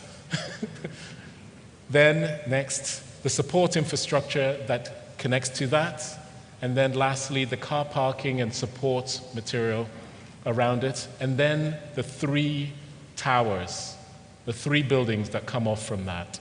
One, an urban building that registers the scale of the CDB with its infrastructure. It's almost like the building's like a history of Accra. The low buildings, the earlier buildings, the mid-building blocks, and then the new urban buildings that are happening, and then finally the tower, which is the future. It's almost like a story registering the archaeology and the growth of Accra and creating a compression, a density that makes a financial city in the top of the hill. This is the building in its context. So now, yeah, just slow down. In its context now, you can see the references to the existing architecture, the scales, and this new form. This is now the tallest tower in Accra. Not in terms of floor, but in terms of height. It stratifies, and each form gently tapers, acknowledging that initial history I talked about. As the section rises, it steps in, but it's very subtle, so that actually the form looks correct, like the old mosques. But actually, if you were to make it straight, it would start to kind of feel bigger at the top. So every form is stepping in gently, and then every form has a stone ledge to deal with water and shade, to create mass and form that deals with the environmental issues that the building has to develop. I wanted to make as thick a facade as possible to bring down the energy use of the building, and one of the ways was to create the elevations deep on the inside, but also to create these ledges, which means that the southern exposure and the east and west exposures are being mitigated as much as possible. The fourth element is an empty structure, which sits there like a ruin, and it's meant to be basically a space where staff can come and hang out, but also it's the largest auditorium for the bank. The entire staff can go and sit there, and they have discussions under the shade.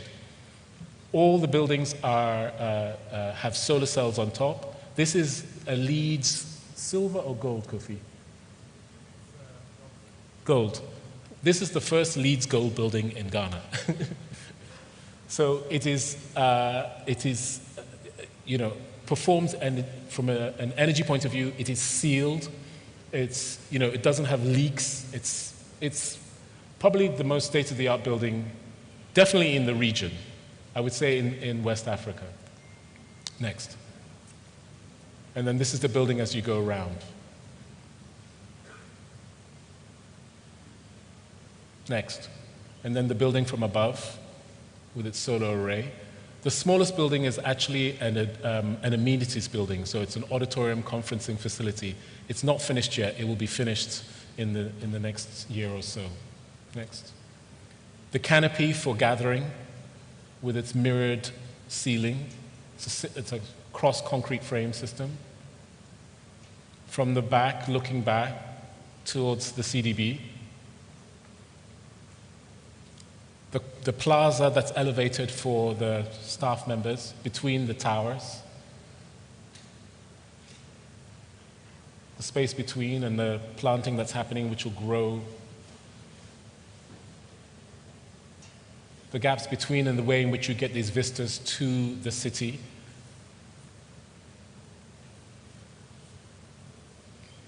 Next. Then the towers. Next. The skylights that drop in light into the banking halls. Next. The banking hall. This is the main banking hall of the Bank of Ghana with Ghanaian mahogany. Next. It has a mosque. This is a mosque inside the building. Next. It has a church inside the building. The main lobbies from the car parks. Next. The offices for inside the towers with the perforated ceiling system that allows us to not have many things there, just lights. This is a gauze system that allows extraction to happen efficiently. The window-to-wall ratio is about 40% glass, so we're in the right range for energy efficiency. Next. The breakout spaces. Next. Boardrooms. Next. And then the tower and its landscape. I've taken up enough of your time. Thank you.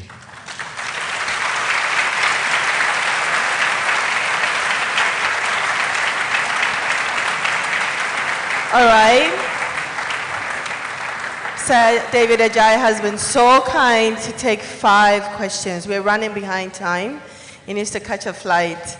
So we'll just pick 5. 5 questions. 5 flights.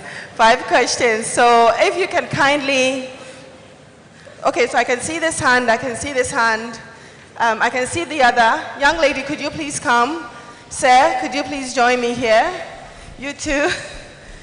Okay, at the back. Could you please be up, lady? I'm just looking for 5. If you come and we are about 5, I think we should be done. All right, I think we're done. We're done with the 5. We'll give you his email address and kindly you can get in touch with him later. But for now, let me start with you. What's your name? Saima. All right, you might have to speak up so he can hear your question. Do you want to jot? Can we get a pen for? Yes, so he can jot a few of the. Do you have a brochure? All right. So you should make it clear so we can all understand and listen to you. Please, good evening. And please, my question is, as we are facing rapid transformation and technological urbanization, please, I would like to ask that, how can we preserve the African cultural buildings? Thank you. I want to know, many African cities are expanding informally, so rather than through formal planning and systems, how can planners and then architects come together and then integrate the innovation rather than merely a problem to be corrected? So many African cities are expanding informally rather than through formal planning system. How should architects and planners engage informality as a source of innovation rather than merely a problem to be corrected?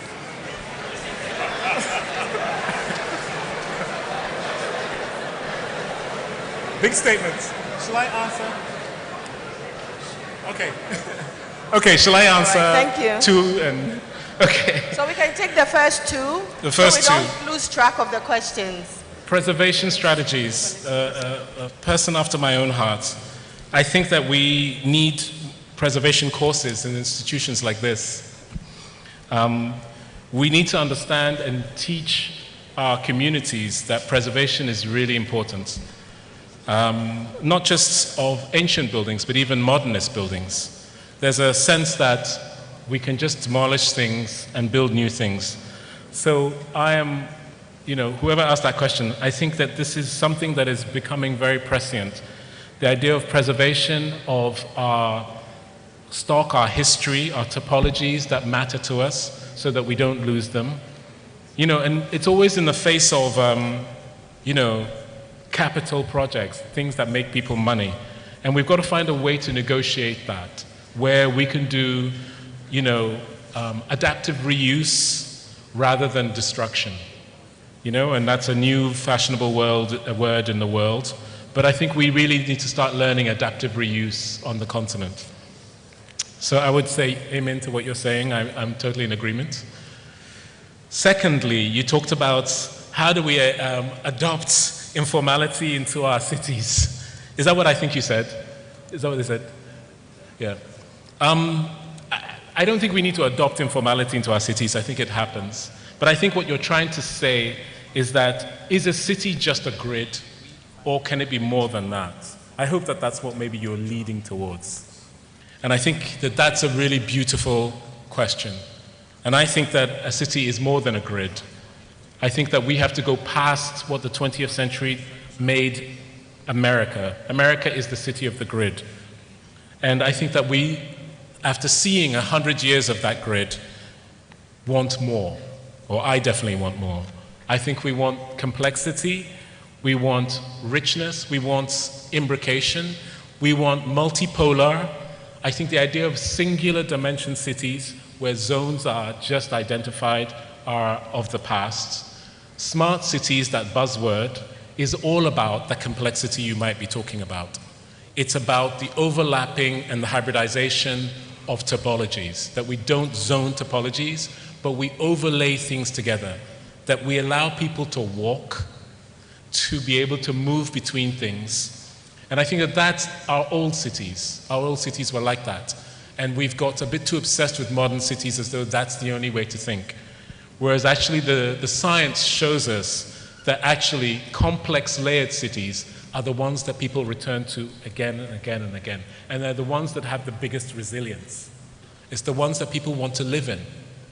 So I think there's something to be learned about the way in which our cities work, and to try to understand how to concretize and create the infrastructure for that to become a dynamic model within our cities.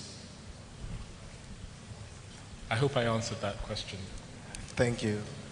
Greetings, everybody. So my question is, in your view, what institutional or educational changes is necessary for African schools of architecture to move from consuming global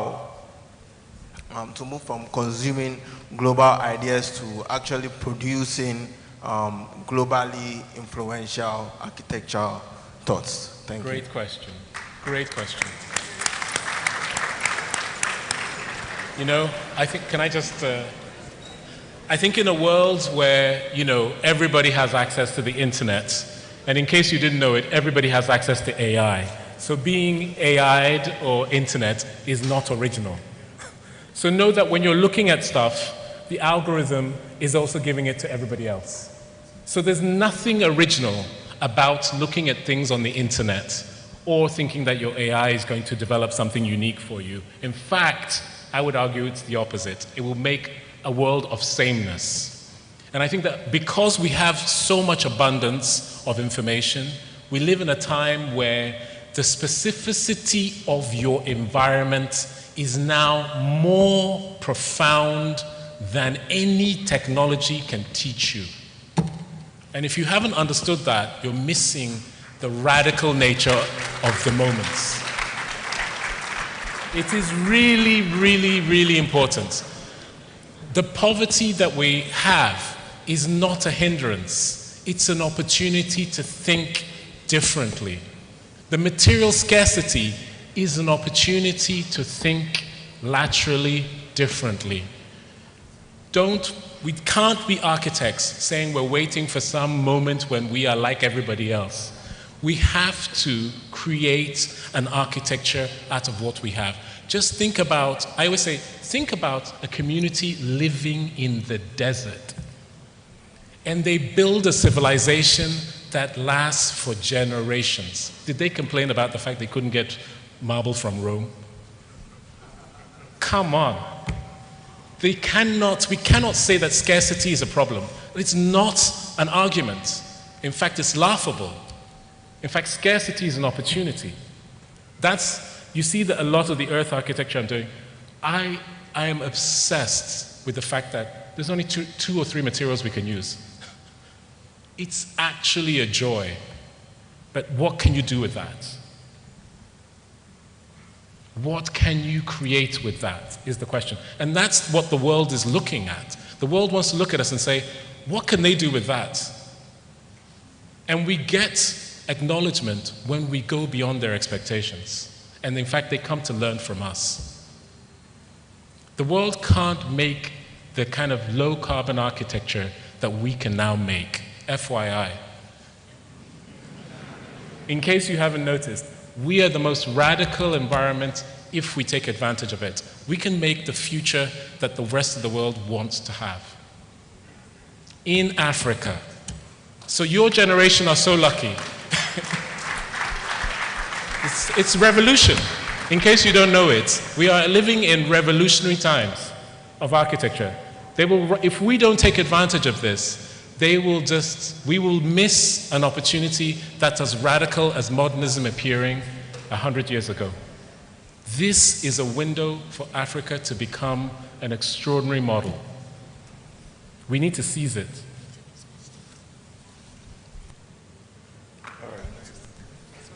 Thank you for the opportunity. My question is, for the advancement of African architecture and urban design to become a mainstay, how important is it for us as a society, industry and institutions to stop looking at African architecture from Western lens and looking at it, start viewing it through a localized one? And how exactly do we do that? So this is an important question that we all face all the time. Two things about that. When I say look at local things, I don't mean that you mustn't look at the world. So don't get me wrong. Don't get me wrong. It is fundamentally important to know the advances of science and technology. I would argue that you have to know what is capable of being done in the world, right? That's your basic foundation. And then from that, study and become the experts of your own culture. Study and become the absolute experts of your own culture. Because I tell you, there's somebody in Brussels who knows more about Ghanaian architecture than all of us here. And that's ridiculous. We need to become the masters of our knowledge and then to use it with the technologies that exist in the world right now to imagine our futures. So you can imagine anything, right? Next. All right. Good evening. My name is Evans Usebunsu with Pure FM under the Angel Broadcasting Network. Focusing on what you describe as the heartache of your presentation, the National Cathedral Project, it has been described by major news outlets, including BBC and others, to be the world's most expensive whole project. Currently, it is estimated to have Do you believe that? Well, I'm speaking to the data. Currently, it is estimated to have cost the country $97 million. Looking at the data and the maths you just referred to, which received the loudest applause in the room, from an architectural point of view, do you suggest, or is it your suggestion that as a country, we should revisit that project, or we are not ready yet and we should allow it to slide? Then to a student's question that I was allowed to take, so let me add that one to it. His question was, isn't AI going to take over the architectural design? Because if you input the prompt, AI can better generate so. Okay. So that was the student's question, but my focus on the heartache. Thank you. Okay, a couple of questions. So do you honestly think that that's the most expensive hole in Accra? Do you want to stop pointing fingers? I love the way people do that.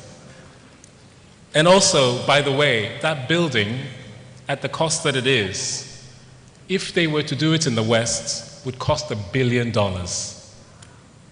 They can't build it in the West. They can't build that building. It would cost them too much money. We can. Our labor is low. Our capabilities are measured. If we don't want to try and copy somebody else's architecture but invent within our own system, we can create extraordinary architecture at great value. I really believe that. And also for me, architecture, when it's made, may seem expensive, but the value that it brings economically and also in terms of urbanistically is unmeasurable. It's massive. We know that. Look at every structure that's been built that generates economic benefits to its city or its community. It's well known. AI, the AI conversation.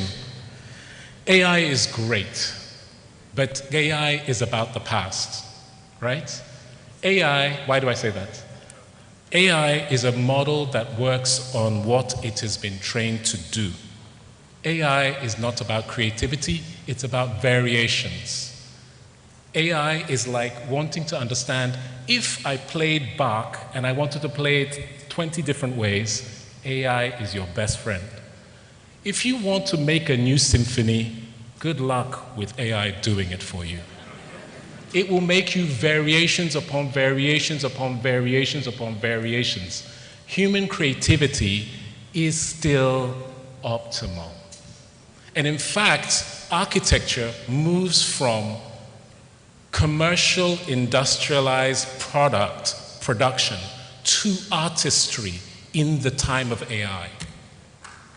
In fact, real architecture now will come from the artistry of artists, because you won't need an architect to make a Dubai. The AI will do it for you because it's already seen it. You don't need to be the smart person that goes to Dubai and sees something and come and make something here.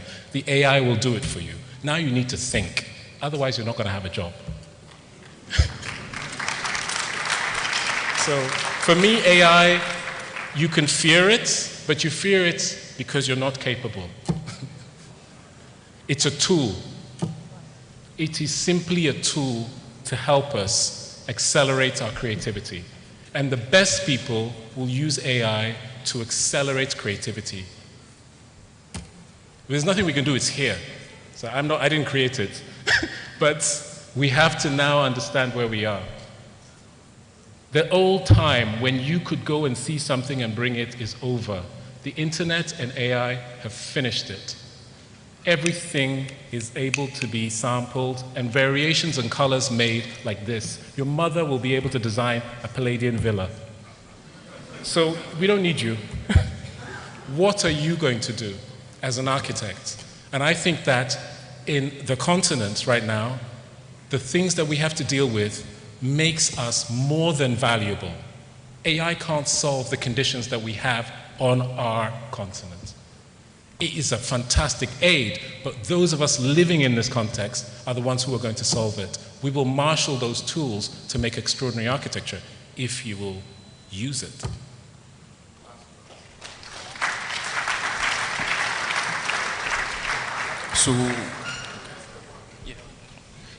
So how do you bridge the past events with the future, aside using the round earth you are popular for, the symbols and the patterns of our people, community participation in construction, etc., and what are the other explorables? I think that that's for all of us to explore. I don't know everything. I only know what I know. But I'm telling you that there is ingenuity in every community. So it's, you know, I always say that it's the time for local knowledge.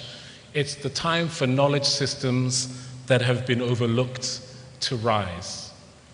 That is the time that we're living in. Everybody's exhausted with the same information that goes around the whole world. Everybody's exhausted. If you're really creative, you're bored, because everybody has the same information. In fact, the worst thing that happened with computers is that it made everything the same. And that is, you know, some people, oh, that's great. You think that's great? I think that for me, that's death. Artists don't know how to work because they see other artists and they're copying. Architects don't know how to do their own buildings because they're too busy worried about other people's buildings. Actually, now is the time to really search for new types of knowledge that are not in the AIs. Yet, they will be eventually. And we have them. We're lucky enough to have communities where you can go. We heard this incredible singing. I was so touched by that singing. AI can't do that. That's our culture. That's an archive of knowledge being transmitted to us. We just have to have ears to hear it beyond music. It's form. Thank you very much. A round of applause. Sir David Adjaye, could you please? Let's give him a standing ovation. Whilst I invite him back to come on stage, could you please join me again? And as he makes his way, I'd like to call the provost for the College of Arts and Built Environment. We have a little presentation. As a token, we're really looking forward to having you back. 2.0, because we have so many other questions we couldn't ask. I requested for your email. Do you want to share? All right, so can we have the presentation done? Can we have from the Ghana Institute of Architects as well? So this one is from the college. Can I have the Pro VC join me?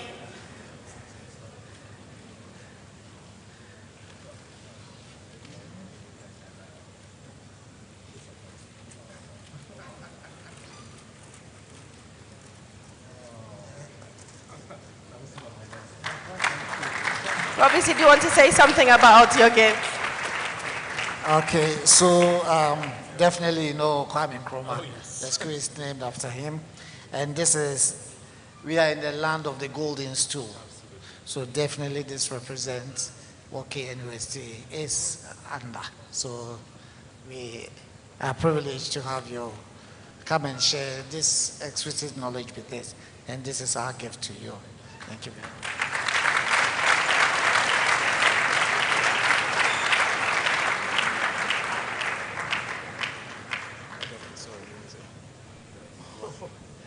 And we had one of our fourth-year architecture students do a night. Sir David.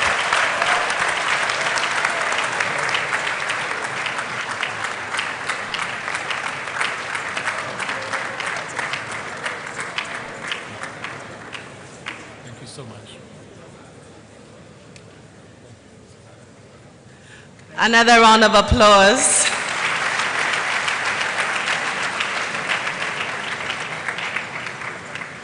I would like to use this juncture to call back the Pro VC who has chaired this event for his closing remarks.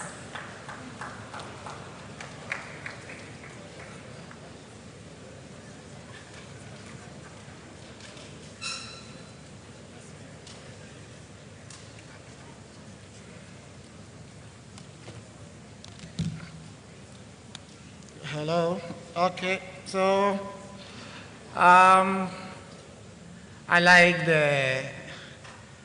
the fullness of the auditorium. It just shows how we are all eager to listen to the global icon.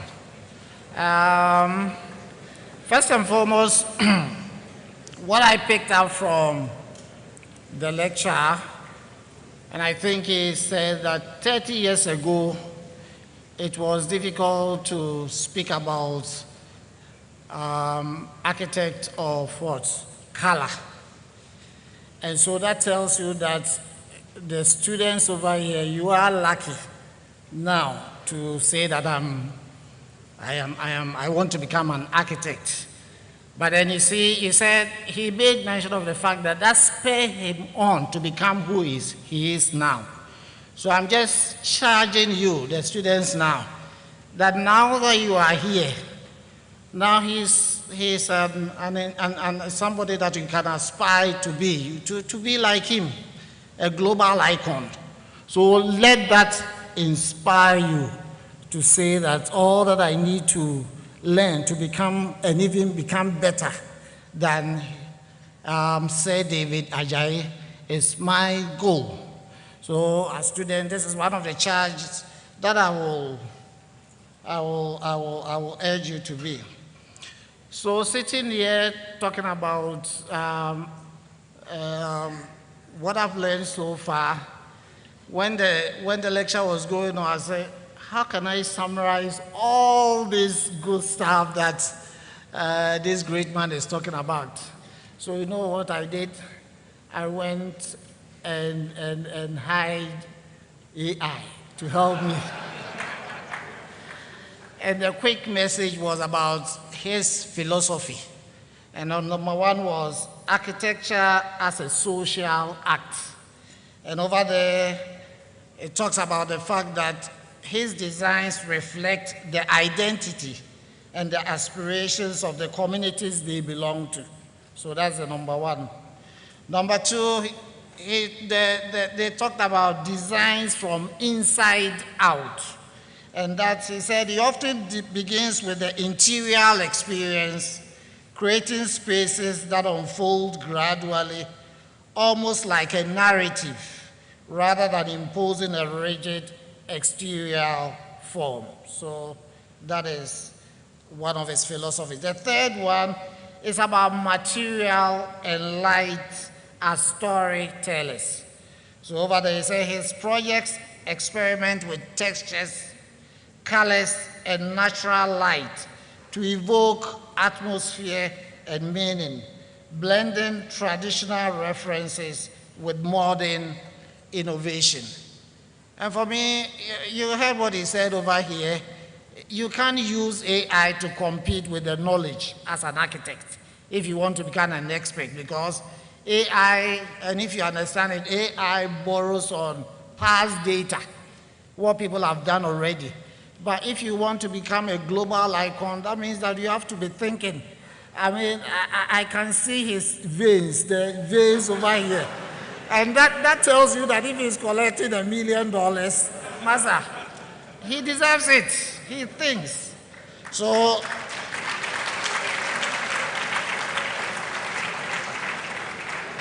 then it talks about memory and identity. Many of his designs engage with cultural heritage. So, you know, the innovation, he thinks about your environment and what can you use it to bring out the best. The fourth point is about sustainability. And you heard about reduction, using reduction of light, harvesting natural light.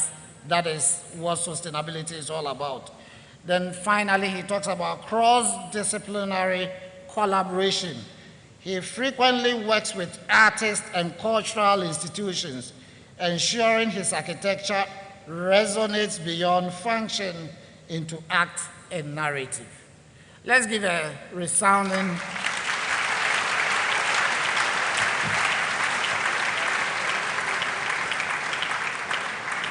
And on that note, Sir David Adjaye, on behalf of the management of KNUST, we are so happy that you came. In fact, I think we are all charged and we want to hear the part two. And really, as a university, we are so happy to be associated with you because we believe in academia-industry relationship. I think with the knowledge that you will impact on our faculty and our students, we can do a lot more as Africans. And on that note, we want to thank you very much. And thank you for the organizers. Thank you for participants that came here tonight. We are very privileged that you came here. We thank you for your participation. Nana Pijahine, thank you very much for being here with us. Thank you and all the faculty and students. On that note, we want to say thank you. Thank you so much. Thank you so much, Prof. VC. You made my job so easy. And that was a very resounding thank you. This has been quite enjoyable. And I know I'm not the only one who experienced that. It's been a very enjoyable, truly enlightening lecture. Thank you, Sir David Adjaye. We'll take some keepsake. We want to remember you. First lecture. We know there's going to be much more, so we'll take some pictures with you. I'd like to invite you on stage, together with the Pro VC, our incoming Vice Chancellor. We'd like to have a Pejahine. If we have provosts and directors here, Dr. Nkrumah, I can see you. Could you please join us?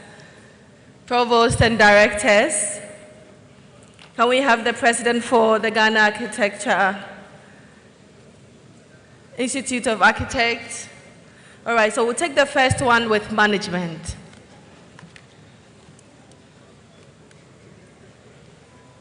We're taking 4 pictures.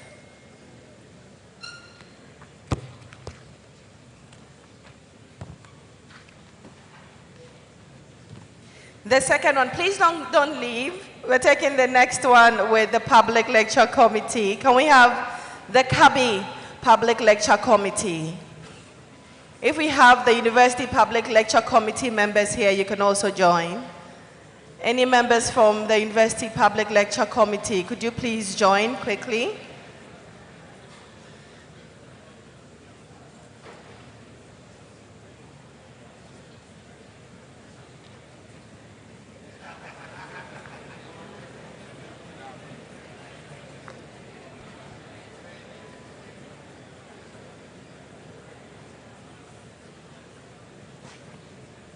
Well, our next picture would be with members of convocation.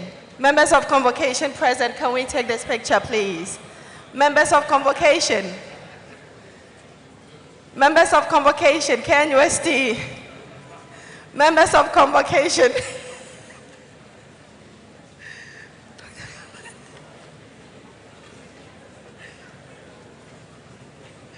Members of convocation.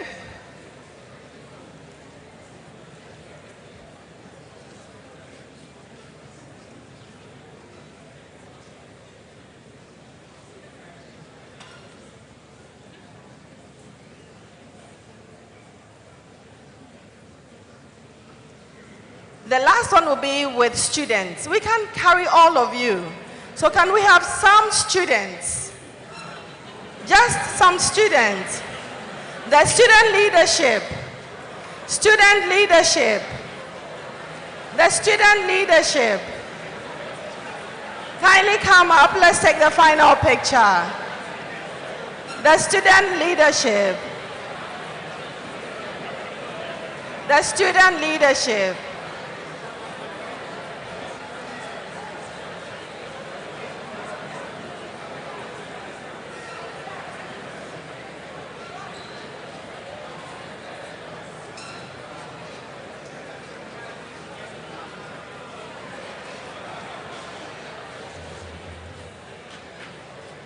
And the final one will be with all architects present. The GIA and architects present. No student architects. Before I get beaten. All architects, professional architects, no student architects. The GIA, I know they're all here. And architects here.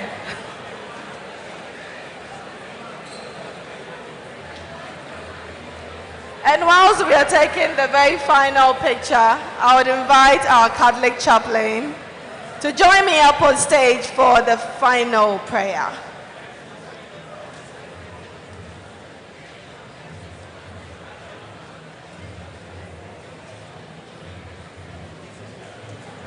All right, very quick prayer and then we'll go.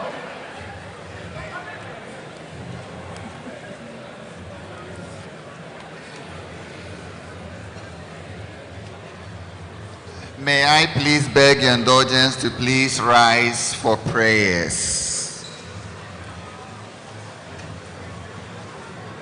Shall we pray? Our help is in the name of the Lord who made heaven and earth. O Lord, our God, our help in ages past, our hope for the years to come, our shelter in storming winds. We are grateful to you for a successful, inspiring and thought-provoking public lecture in which we as Africans can contribute our own culture into our architectural activities. The Kwame Nkrumah University of Science and Technology, the College of Art and Built Environment, with the leadership, staff and students, we are ever grateful to you for how far you use us in the formation and training of young minds for our future. For the successes we have chopped thus far, we say we are ever grateful to you. We are also grateful for you in a very special way for the gift of life, the intelligence, the research, and the wisdom you have granted to your son, Sir David Adjaye, and for the impact he has made in humanity. We ask you, O Lord, that as you continue to bless him, you continue to use him to impact humanity, especially when it comes to his field of specialization. We thank you for all the thought-provoking ideas he has given us. And as young minds, as we form and train ourselves, may we also build ourselves into greater futures. For all our stakeholders, our sponsors, development partners, friends of this noble and prestigious university and KABE, we thank you for their contributions into our lives. Even as we pray for many more of such partnership, may you continue to use us to accomplish your purpose on earth. For the planning committee, the organizers, and everyone whom you have used to make this public lecture a reality, for the energy that they have lost, may you replenish them. And for our students, as we continue our second semester, may we all enjoy your protection, your loving care. Grant us the joy and fulfillment in our academic journeys, and may everything that we do here be to the greater glory of your name. As we depart from here, we entrust ourselves to you. Carry each and every one on eagle wings, lead us to our destination safely and sound. Bless us, our intentions, the work of our hands, our families, and may everything that we do be to the greater glory of your name. We make all these prayers through Christ our Lord. Amen. Let's all remain standing as our guest speaker, the Pro-VC, our incoming Vice Chancellor, members of Convocation, and members of the Ghana Institute of Architects take leave of us. So kindly remain in your place, remain standing.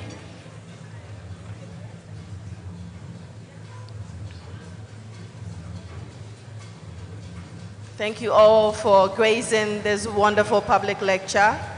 for making it so successful. We are most grateful for your time, and I really hope you are taking something home today. Thank you all.